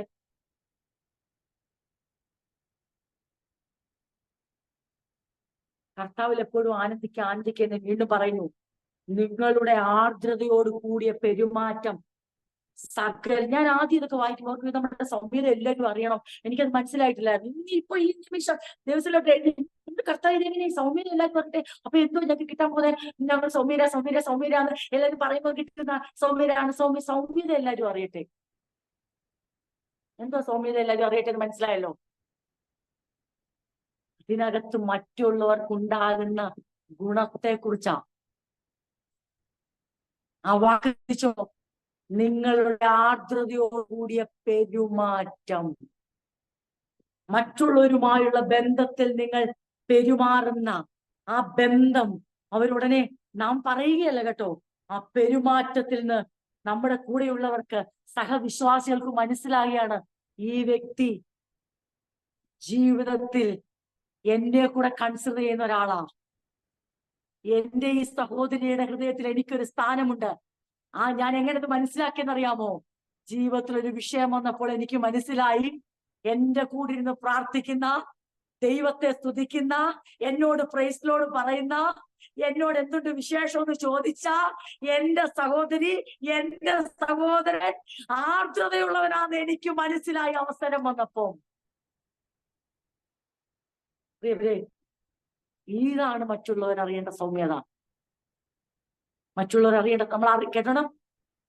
നിങ്ങളുടെ സൗമ്യതയെ സകല മനുഷ്യർ അറിയിക്കാനാണോ പറഞ്ഞത്, അതോ അറിയട്ടെ എന്നാണോ? നിങ്ങളുടെ സൗമ്യത സകല മനുഷ്യരെ അറിയിക്കാനാണോ അപ്പോസ്തലൻ പറയുന്നത്? അറിയട്ടെ എന്നാണോ? അറിയട്ടെ. അപ്പൊ അറിയണമെങ്കിൽ എങ്ങനെ? അതിന്റെ അർത്ഥം എന്താണെന്നറിയോ? നിങ്ങളുടെ ബാഹ്യമായ പെരുമാറ്റത്തിലുള്ള മാന്യത സകലരും അറിയട്ടെ എന്നല്ല, പിന്നെയോ നിങ്ങളുടെ ആന്തരികമായ ആർദ്രതയുള്ള കരുതലിന്റെ, ഒരിക്കലും പ്രതീക്ഷിക്കുന്നില്ല നിങ്ങൾ ഈ സമയത്ത് അങ്ങനെ ഇടപെടുമെന്ന്, നമ്മൾ ഈ സമയത്ത് അങ്ങനെ ഇടപെടുമെന്ന്, ഇങ്ങനെ കരുതും, അല്ലെ നമ്മളെ എങ്ങനെ കരുതുമെന്ന്. നിങ്ങളുടെ അകാമ്പ്, നിങ്ങളുടെ അകത്ത് കാതലുണ്ടെന്ന് നിങ്ങൾ വാ കൊണ്ട് പറയുന്ന സ്തോത്രവും, നമ്മൾ വാ കൊണ്ട് പറയുന്ന സ്തുതിയും, നമ്മൾ വാ കൊണ്ട് പറഞ്ഞ പ്രൈസ്തലോടും, നമ്മൾ വാ കൊണ്ട് ചോദിച്ച് എന്തുണ്ട് വിശേഷമെന്നുള്ള ആ ചോദ്യം കൊണ്ട് അവിടെ അവസാനിക്കുന്നില്ല. പുറത്തു മനസ്സിലായി ഇത് ദൈവത്തിന്റെ പൈതലാണ്, പക്ഷെ സമയം വന്നപ്പോൾ എനിക്ക് അകത്ത് നിന്ന് മനസ്സിലായി ഇത് ദൈവത്തിന്റെ പൈതലാണ്.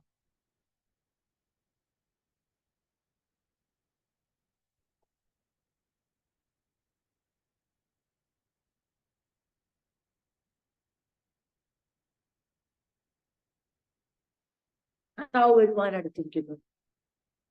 എന്നിട്ടാണ് പറയുന്നത്, ഒന്നിനെ കുറിച്ചും വിചാരപ്പെടും. കർത്താവിലുള്ള സന്തോഷം മനഃപൂർവമായി നമ്മൾ ഓർത്തെടുത്ത്, ക്രിസ്തുവിലുള്ള സ്നേഹത്തിന്റെ ആഴത്തെ ഓർത്തെടുത്ത് ഉണ്ടാകുന്ന ഒരു ശ്രേഷ്ഠ അനുഭവമാണെങ്കിൽ, ഒന്നിനെ കുറിച്ചും വിചാരപ്പെടാതിരിക്കണമെങ്കിൽ അതിന് കർത്താവിന്റെ വരവിനെ കുറിച്ചുള്ള ബോധ്യവും, കർത്താവ് പഠിപ്പിച്ചൊരു കാര്യമുണ്ട്, ദേഹത്തെയും ദേഹിയെയും കൊന്ന് നരകത്തിൽ തള്ളിയിടുവാൻ കഴിയുന്നതിനെ മാത്രം ഭയപ്പെടുവിൻ. നിങ്ങൾ ഒന്നിനെ കുറിച്ചും വിചാരപ്പെടരുത്. നിങ്ങളുടെ തലയിലെ സകല രോമങ്ങളും എണ്ണപ്പെട്ടിരിക്കുന്നു. അവ ഒന്നെങ്കിലും നിലത്തു വീഴുന്നെങ്കിൽ നിങ്ങളുടെ പിതാവ് അറിയാതെ സംഭവിക്കത്തില്ല. പരമാധികാരിയായ ദൈവത്തിന്റെ പൂർണ്ണ നിയന്ത്രണത്തിലാണ് നമ്മുടെ ജീവിതമെന്നും, രണ്ട്, നമ്മൾക്ക് പൗരത്വം ഉള്ളിടത്തുനിന്ന് നമ്മുടെ കർത്താവ് നമ്മളെ ചേർപ്പാൻ വേഗത്തിൽ വരുമെന്നുമുള്ള അടിസ്ഥാനത്തിൽ വേണം നമ്മൾ ഉത്കണ്ഠകളെ മാറ്റുവാൻ. ഒന്നിനെ കുറിച്ചും വിചാരപ്പെടരുത്. എല്ലാറ്റിനും പ്രാർത്ഥനയാലും അപേക്ഷയാലും നിങ്ങളുടെ ആവശ്യങ്ങൾ സ്തോത്രത്തോടുകൂടെ നന്ദിയോടുകൂടെ ദൈവത്തോട് അറിയിക്കുക അത്രേ വേണ്ടത്. ഇത് എത്രയോ പ്രാവശ്യം നമ്മൾ കേട്ടിട്ടുള്ള വചനമാണ്. Don't worry about anything. Pray about everything. ഇതിൽ ആദ്യം പറഞ്ഞതുണ്ടല്ലോ നാച്ചുറലാ. എങ്ങനെ? ഡോണ്ട് വറി അല്ല, വറി അബൌട്ട് എനിത്തിങ്. എന്തിനെ കുറിച്ചും വിചാരപ്പെടുക എന്നുള്ളത് ഒരു സ്വാഭാവികമായ പ്രക്രിയ. എന്തിനെ കുറിച്ചും വിചാരപ്പെടുക. എന്നാൽ രണ്ടാമത് പറയുന്നത് എല്ലാറ്റിനും വേണ്ടി ദൈവത്തോട് പ്രാർത്ഥിക്കുക എന്നുള്ളത് അതൊരു സ്വാഭാവികമായി നടക്കട്ടെ. കാരണം വിചാരപ്പെടുക എന്നുള്ളതാണ് ആദ്യം നടക്കത്തുള്ളൂ. എന്നാൽ ദൈവത്തിലെ ജീവിതം വരുമ്പോൾ നേരെ തിരിയുക. ഞാൻ എന്റെ വാക്കുകൾ ഇവിടെ നിർത്തിയ നമ്മൾ വീണ്ടും അടുത്ത ആഴ്ച ചിന്തിക്കുന്നതായിരിക്കും.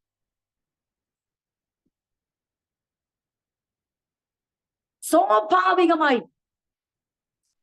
ആരും നമുക്ക് ഒരു സഹായമോ ഒത്താശയും നമ്മൾ ഒന്നും ചെയ്യേണ്ട ഒരു വിഷയം വരുമ്പോൾ നമ്മൾ ഉത്കണ്ഠപ്പെട്ടിരിക്കും. നേരെ ആദ്യം കാര്യം വരുന്നത് ഉത്കണ്ഠയാണ്. എന്നാൽ എല്ലാ കാര്യങ്ങളെയും ദൈവസ്ഥനിൽ എങ്ങനെ അറിയിക്കണമെന്നറിയോ? Thank God for everything. എല്ലാറ്റിനും നന്ദി പറയണമെങ്കിൽ അത്ര എളുപ്പമുള്ള കാര്യം. എന്നാൽ എല്ലാത്തിനെ കുറിച്ച് ടെൻഷൻ അടിക്കാൻ ഭയങ്കര എളുപ്പമാണ്. ആരെങ്കിലും നമ്മളോട് ഇന്ന് വരെ പറഞ്ഞിട്ടുണ്ടോ എത്ര ആഴ്ചയായി സഹോദരി നീ ടെൻഷൻ അടിച്ചിട്ട് ടെൻഷൻ അടിക്കാൻ പറഞ്ഞാണോ നമ്മൾ ടെൻഷൻ അടിച്ചേ? അയ്യോ ജോലിയിലൊക്കെ എന്തെല്ലാം പ്രശ്നം, എന്റെ ജൂലി ചിരിക്കുന്നു, എന്തെല്ലാം പ്രശ്നം. ജൂലി, ഞാൻ ഒരാഴ്ചയിൽ ഒരിക്കൽ വിളിച്ച് ജൂലിയോട് ചോദിക്കുന്നുണ്ടോ, ജൂലി മോളെ നീ കഴിഞ്ഞ ആഴ്ച ടെൻഷൻ അടിച്ചായിരുന്നോ? ടെൻഷൻ അടിക്കാൻ ആരും പറയണ്ട, വഴിയാകാൻ ആരും. അത് ഓട്ടോമാറ്റിക്കായിട്ട് അതിങ്ങനെ വന്നുകൊണ്ടേയിരിക്കും. ഓരോ സംഭവങ്ങളുടെ അടിസ്ഥാനത്തിൽ ഇങ്ങനെ ഉത്കണ്ഠകൾ വന്നുകൊണ്ടേയിരിക്കും. പക്ഷെ എത്ര പ്രാവശ്യം ജൂലിയോട് പറയേണ്ട വന്നിട്ടുണ്ട്, മോളെ നീ വിചാരപ്പെടുന്ന കാര്യമില്ല, ദൈവം നിനക്ക് മതിയായവനാ, കർത്താവ് നിനക്ക് വേണ്ടി കരുതും, അവൻ നിനക്ക് വേണ്ടി അത്ഭുതങ്ങളെ. കാരണം അതിനെന്താ ആവശ്യം? അവയവങ്ങളുടെ പരസ്പര സഹായവും ദൈവത്തിന്റെ ആലോചനയുടെയും ആവശ്യം അതിങ്ങനെ നിരന്തരമായിട്ടുണ്ട്. എന്തിനു വേണ്ടി? ഉത്കണ്ഠപ്പെടാതിരിക്കാൻ. ഉത്കണ്ഠപ്പെടുന്ന സ്കൂളിലെ വിഷയം ഉത്കണ്ഠ, കോളേജിലെ വിഷയം ഉത്കണ്ഠ, ജോലി, വീട്ടിലെ വിഷയം, കുടുംബജീവിതത്തിന്റെ സമ്മർദ്ദം, രോഗം. ഇന്ന് വരെ ഒരു ഡോക്ടർ മരുന്ന് തന്നിട്ടില്ല. ഇത് വൈകിട്ട് ഇച്ചിരി കഴിച്ചോണ്ട് കിടക്കണം ഒരു അല്പം ഉത്കണ്ഠയ്ക്ക് വേണ്ടിയാ. ഇന്ന് വരെ ഒരു പാസ്റ്റർ പ്രസംഗിക്കേണ്ട വന്നിട്ടില്ല. തീരെ ഉത്കണ്ഠയില്ലാതായിരിക്കും ദൈവമക്കൾ. മാസം ഒരിക്കലെങ്കിലും നിങ്ങൾ അല്പം ഉത്കണ്ഠപ്പെടണം. മരുന്നിന്റെ ആവശ്യമില്ല, ദൈവിക ഉപദേശത്തിന്റെ ആവശ്യമില്ല, ആലോചനകളുടെ ആവശ്യമില്ല, പരസ്പര പ്രേരണയുടെ ആവശ്യമില്ല, ഭാഗ്യസമ്മർദ്ദത്തിന്റെ ആവശ്യമില്ല. മനുഷ്യൻ സ്വാഭാവികമായി നിസ്സാര വിഷയത്തിനും സാരമായ വിഷയത്തിനും അവന്റെ ഉള്ളിൽ സ്വാഭാവികമായി ഉണ്ടാകുന്ന പ്രതികരണമാണ് ഉത്കണ്ഠ, ആകുലത, വഴി, എല്ലാത്തിനെ കുറിച്ച് വിചാരപ്പെടുക. എന്നാൽ ഒരാത്മീയന്റെ പ്രത്യേകതയാണ്, നാച്ചുറൽ മാൻ അത് സംഭവിക്കും. നമ്മളും അങ്ങനെ തന്നെയായിരുന്നു. ഇപ്പോൾ നമ്മുടെ ജീവിതത്തിൽ അങ്ങനെ സംഭവിക്കുന്നില്ല എങ്കിൽ, അല്ല തുടക്കത്തിൽ സംഭവിച്ചാൽ അല്പം നിമിഷത്തിനുള്ളിൽ അത് മാറുന്നെങ്കിൽ അത് നമ്മൾ ആത്മാവിനാൽ നയിക്കപ്പെടുന്നതിന്റെ തെളിവാണ്. നമുക്ക് പെട്ടെന്നൊരു മാറ്റം ഉണ്ടാകുന്നു. എല്ലാത്തിനും അങ്ങ് നന്ദി പറയാം. കർത്താവ് നടത്തിയ വിധങ്ങളെ അങ്ങോട്ട് ഓർക്കാം. നന്ദി പറഞ്ഞുകൊണ്ട് അടുത്ത എന്ത് ചെയ്യാം? എല്ലാ വിഷയങ്ങളെയും ദൈവകരങ്ങൾ അങ്ങോട്ട് ഏൽപ്പിച്ചു കൊടുക്കാം. ഒന്നൊന്നായി, അതായത് ഒന്നൊന്നായി ഉത്കണ്ഠപ്പെടുന്ന അതേ കാര്യം എന്തുകൊണ്ട് പകരം വെക്കണം, റീപ്ലേ ചെയ്യണം എന്നറിയാം? ഒന്നൊന്നായി പ്രാർത്ഥിക്കണം. അങ്ങനെയാണ്. എന്നിട്ട് ഓർക്കണം, കർത്താവിന്റെ വരവ് ഏറ്റവും അടുത്തിരിക്കുന്നു. ഉത്കണ്ഠപ്പെടുന്നവർക്കുള്ളതേ അല്ല കർത്താവിന്റെ വരവ്. ഉത്കണ്ഠപ്പെടുന്നവർ നഷ്ടപ്പെട്ടു പോകും കർത്താവിന്റെ വരവ്. കർത്താവ് പഠിപ്പിച്ചു. എപ്പോഴൊക്കെ വിചാരം വരുന്നു അപ്പോഴൊക്കെ ഓർത്തോണം, കർത്താവിന്റെ വരവ് അടുത്തിരിക്കുന്നു. ഇവിടെ ഒന്നിനും സ്ഥാനമില്ല. ഉത്കണ്ഠകൾ, അതല്ലേ ആൻഷ്യസ് ആകാൻ, വൊറിയാകാൻ, വിചാരപ്പെടാൻ നോ ചാൻസ്. കാരണം കർത്താവ് പറഞ്ഞു, ഉപജീവന ചിന്തകളാൽ കുടുങ്ങി അതെ നമ്മൾ വിചാരപ്പെടുന്നവർ ആ മനുഷ്യപുത്രന്റെ വരവിൽ നഷ്ടമാകും. കാരണം എന്താ? ഇതിന്റെ കാര്യം എന്താ? നമ്മൾ കഴിഞ്ഞ ആഴ്ച, അതിന്റെ മുമ്പത്തെ ആഴ്ച ചിന്തിച്ചു. അവൻ സ്വർഗത്തിൽ നമ്മളെ ചേർപ്പാൻ കടന്നു വരുന്ന ആകാംക്ഷയോടെ നമ്മൾ നമ്മുടെ ഈ ആകാംക്ഷയെ, ഈ ഞെരുക്കമല്ല ഞരക്കത്തെ, നമ്മുടെ ആ ഗ്രോണിങ്ങിനെ എടുത്തു കളയാൻ പ്രാപ്തിയുള്ള ഒരാളായിട്ട് ഇങ്ങോട്ട് ആര് വരുമെന്നറിയാവോ? ഉത്കണ്ഠ വരും. എന്നിട്ട് ഇന്നത്തെ ദൈവമക്കളുടെ എല്ലാ ഹൃദയത്തിൽ ശ്രദ്ധിച്ചിട്ടില്ലേ? എല്ലാവരും ചോദ്യം, ആകാംക്ഷയാണോ ഉള്ളത്, ആകുലതയാണോ? ഓരോ കഴിഞ്ഞ നാളുകളിലെ പൂർവ്വപിതാക്കന്മാരുടെ ഹൃദയങ്ങളിൽ കർത്താവിന്റെ വരവിനെ കുറിച്ചുള്ള ആകാംക്ഷ നിറഞ്ഞെങ്കിൽ ഇന്നത്തെ തലമുറയുടെ ആത്മീയ തലമുറയെന്ന് പറയുന്നവരുടെ ഹൃദയത്തിന്റെ സ്ഥാനം ആര് കൈയടക്കിയെന്നറിയാമോ? ഉപജീവന ചിന്തകളുടെ, ലോകത്തിന്റെ ആവശ്യങ്ങളുടെ, ഭൗതിക ഭാവി വിഷയങ്ങളുടെ ഉൾക്കണ്ട ആകുലത ദൈവമക്കളുടെ ആകാംക്ഷയെ കൈയടക്കി കഴിഞ്ഞു. എന്റെ പ്രിയരെ, എന്റെ സമയം ഇവിടെ അവസാനിച്ചു. ഞാൻ ഇങ്ങനെ പറഞ്ഞത് അടുത്ത ആഴ്ച ഇവിടുന്ന് നമുക്ക് തുടങ്ങാം. അങ്ങനെ നമുക്ക് അറിയാവുന്ന ഭാഗങ്ങൾ തന്നെ അങ്ങനെ പ്രാർത്ഥിച്ചാൽ എന്താണ് കിട്ടുന്നതെന്നൊക്കെ അറിയാം. പക്ഷെ ഇങ്ങനെ പറഞ്ഞു നിർത്തട്ടെ. നമ്മുടെ ഹൃദയങ്ങളെ ഒന്ന് ദൈവത്തിൽ സമർപ്പിച്ചുകൊണ്ട് നമ്മൾ പ്രാർത്ഥിക്കാൻ ഒരുങ്ങുമ്പോൾ ഇങ്ങനെ ഒന്ന് ചിന്തിച്ചേ, കർത്താവേ, എന്റെ ഹൃദയത്തെ കർത്താവിന് വേണ്ടി, കർത്താവിന്റെ വരെ ഏറ്റവും അടുത്തിരിക്കുന്നു എന്ന് പറയുമ്പോൾ ഉണ്ടാകേണ്ട ഒരാകാംക്ഷയെ എന്റെ ജീവിതത്തിന്റെ ആകുലതകൾ കൈയടക്കിയിട്ടുണ്ടോ? കർത്താവ് വരുവാൻ അടുത്തിരിക്കുന്നു പറയുമ്പോൾ കഴിഞ്ഞ കാലങ്ങളിൽ അപ്പോസ്തലന്മാരുടെ ഹൃദയങ്ങളിൽ ഇറങ്ങിത്തിരിച്ച നമ്മുടെ പൂർവ്വപിതാക്കന്മാരുടെ ഹൃദയങ്ങളിൽ നിറഞ്ഞിരുന്ന ആകാംക്ഷയായിരുന്നു, ഈഗർനെസ്സായിരുന്നു. ഇന്നത്തെ തലമുറയെ വെച്ച് അവര് പറയും, ആ ഈഗർനെസ് ഒക്കെ എന്നേ പോയി, ആരത് കൈയടക്കി? ആകുലത ഞങ്ങളുടെ ആകാംക്ഷയെ, ഞങ്ങളുടെ ആ കാത്തിരിപ്പിന്റെ വാഞ്ചയെ, പ്രത്യാശയെ, ഉള്ളത്തിന്റെ തുടുപ്പിനെ മുഴുവനും ആര് കവർന്നെടുത്തെന്നറിയാമോ? ഈ ലോകത്തിന്റെ ചിന്തകൾ, ധനത്തിന്റെ ചിന്തകൾ, ജീവിതത്തിന്റെ സമ്മർദ്ദങ്ങൾ, ജോലിയുടെ സമ്മർദ്ദങ്ങൾ, ഭാവിയുടെ സമ്മർദ്ദങ്ങൾ, കുഞ്ഞുങ്ങളെ കുറിച്ചുള്ള വിചാരങ്ങൾ, ഭാവിയെ കുറിച്ചുള്ള വിചാരങ്ങൾ ഞങ്ങളുടെ ക്രിസ്തുവിന്റെ വരവിന്റെ ആകാംക്ഷയെ കീഴടക്കിയിരിക്കുന്നു എന്നുള്ളത് ഒരു പച്ച യാഥാർത്ഥ്യമാണ്. ഈ രാത്രി നമുക്ക് പ്രാർത്ഥിപ്പാനായി ഒരുങ്ങുമ്പോൾ നമ്മളോട് തന്നെ ചോദിക്കാം, ആരെയും വിധിക്കേണ്ട, ആർക്ക് നേരെ വിരൽ ചൂണ്ടണ്ട, തന്നെത്താൻ വിധിച്ചുകൊണ്ട് നമുക്ക് ചോദിക്കാം, എന്റെ ഹൃദയത്തിൽ നിറയുന്നത്, ഞാൻ അണിഞ്ഞിരിക്കുന്ന സുരക്ഷാ കവചം ക്രിസ്തുവിനുള്ള സന്തോഷമാണോ? എന്റെ ഹൃദയത്തിൽ നിറഞ്ഞിരിക്കുന്നത് അവന്റെ വരവ് ഏറ്റവും അടുത്തിരിക്കുന്നു എന്ന് പറയുമ്പോൾ ആകാംക്ഷയാണോ? അതോ ആ ആകാംക്ഷ എനിക്ക് തീരെയില്ല, ഇപ്പോൾ രാവിലെ ഉണരുമ്പോൾ തൊട്ട് രാത്രി ഉറങ്ങും വരെ ആകുലതകളാൽ ഞാൻ മൂടപ്പെട്ടിട്ടുണ്ടെങ്കിൽ വലിയൊരു അപകടം പതിയിരിക്കുന്നു. രണ്ട് കാര്യം പറയട്ടെ, ക്രിസ്തുവിനുള്ള സന്തോഷം നഷ്ടപ്പെട്ടവർ ഏതു സമയവും വീണുപോകും. ഹൃദയത്തിൽ കർത്താവിന്റെ വരവിനായി കാത്തിരിക്കുന്ന ആകാംക്ഷ നഷ്ടപ്പെട്ടവർ ആകുലതയാൽ പിടിക്കപ്പെട്ടാൽ ഏത് സമയവും അവർ നഷ്ടപ്പെട്ടു പോകും. വലിയൊരു അപകടത്തിലാ തലമുറ പോകുന്നത്. ആ അപകടം നമുക്ക് സംഭവിക്കാതിരിക്കാൻ നമുക്ക് നമ്മെ തന്നെ സമർപ്പിച്ച് പ്രാർത്ഥിക്കാം. കർത്താവെ, ഞങ്ങളെ തന്നെ ദൈവകരങ്ങളിൽ ഏൽപ്പിക്കുന്നു. ഞങ്ങൾക്ക് ക്രിസ്തുവിന്റെ വരവിലുള്ള ആകാംക്ഷയെ മുറുകെ പിടിച്ചുകൊണ്ട് ജീവിക്കണം. തീർന്നില്ല, കർത്താവിലുള്ള സന്തോഷത്തെ ഞങ്ങൾക്ക് ധരിച്ചുകൊണ്ട് തന്നെ, ഒരു സുരക്ഷാ കവചം ധരിച്ചുകൊണ്ട് തന്നെ ഞങ്ങൾക്ക് മുന്നോട്ട് പോകണം. അതിനായി ഞങ്ങളെ സഹായിക്കണമെന്ന് ആത്മാർത്ഥമായി പ്രാർത്ഥിക്കാം. ഈ വചനങ്ങളാൽ ദൈവം നമ്മെ അനുഗ്രഹിക്കുമാറാകട്ടെ.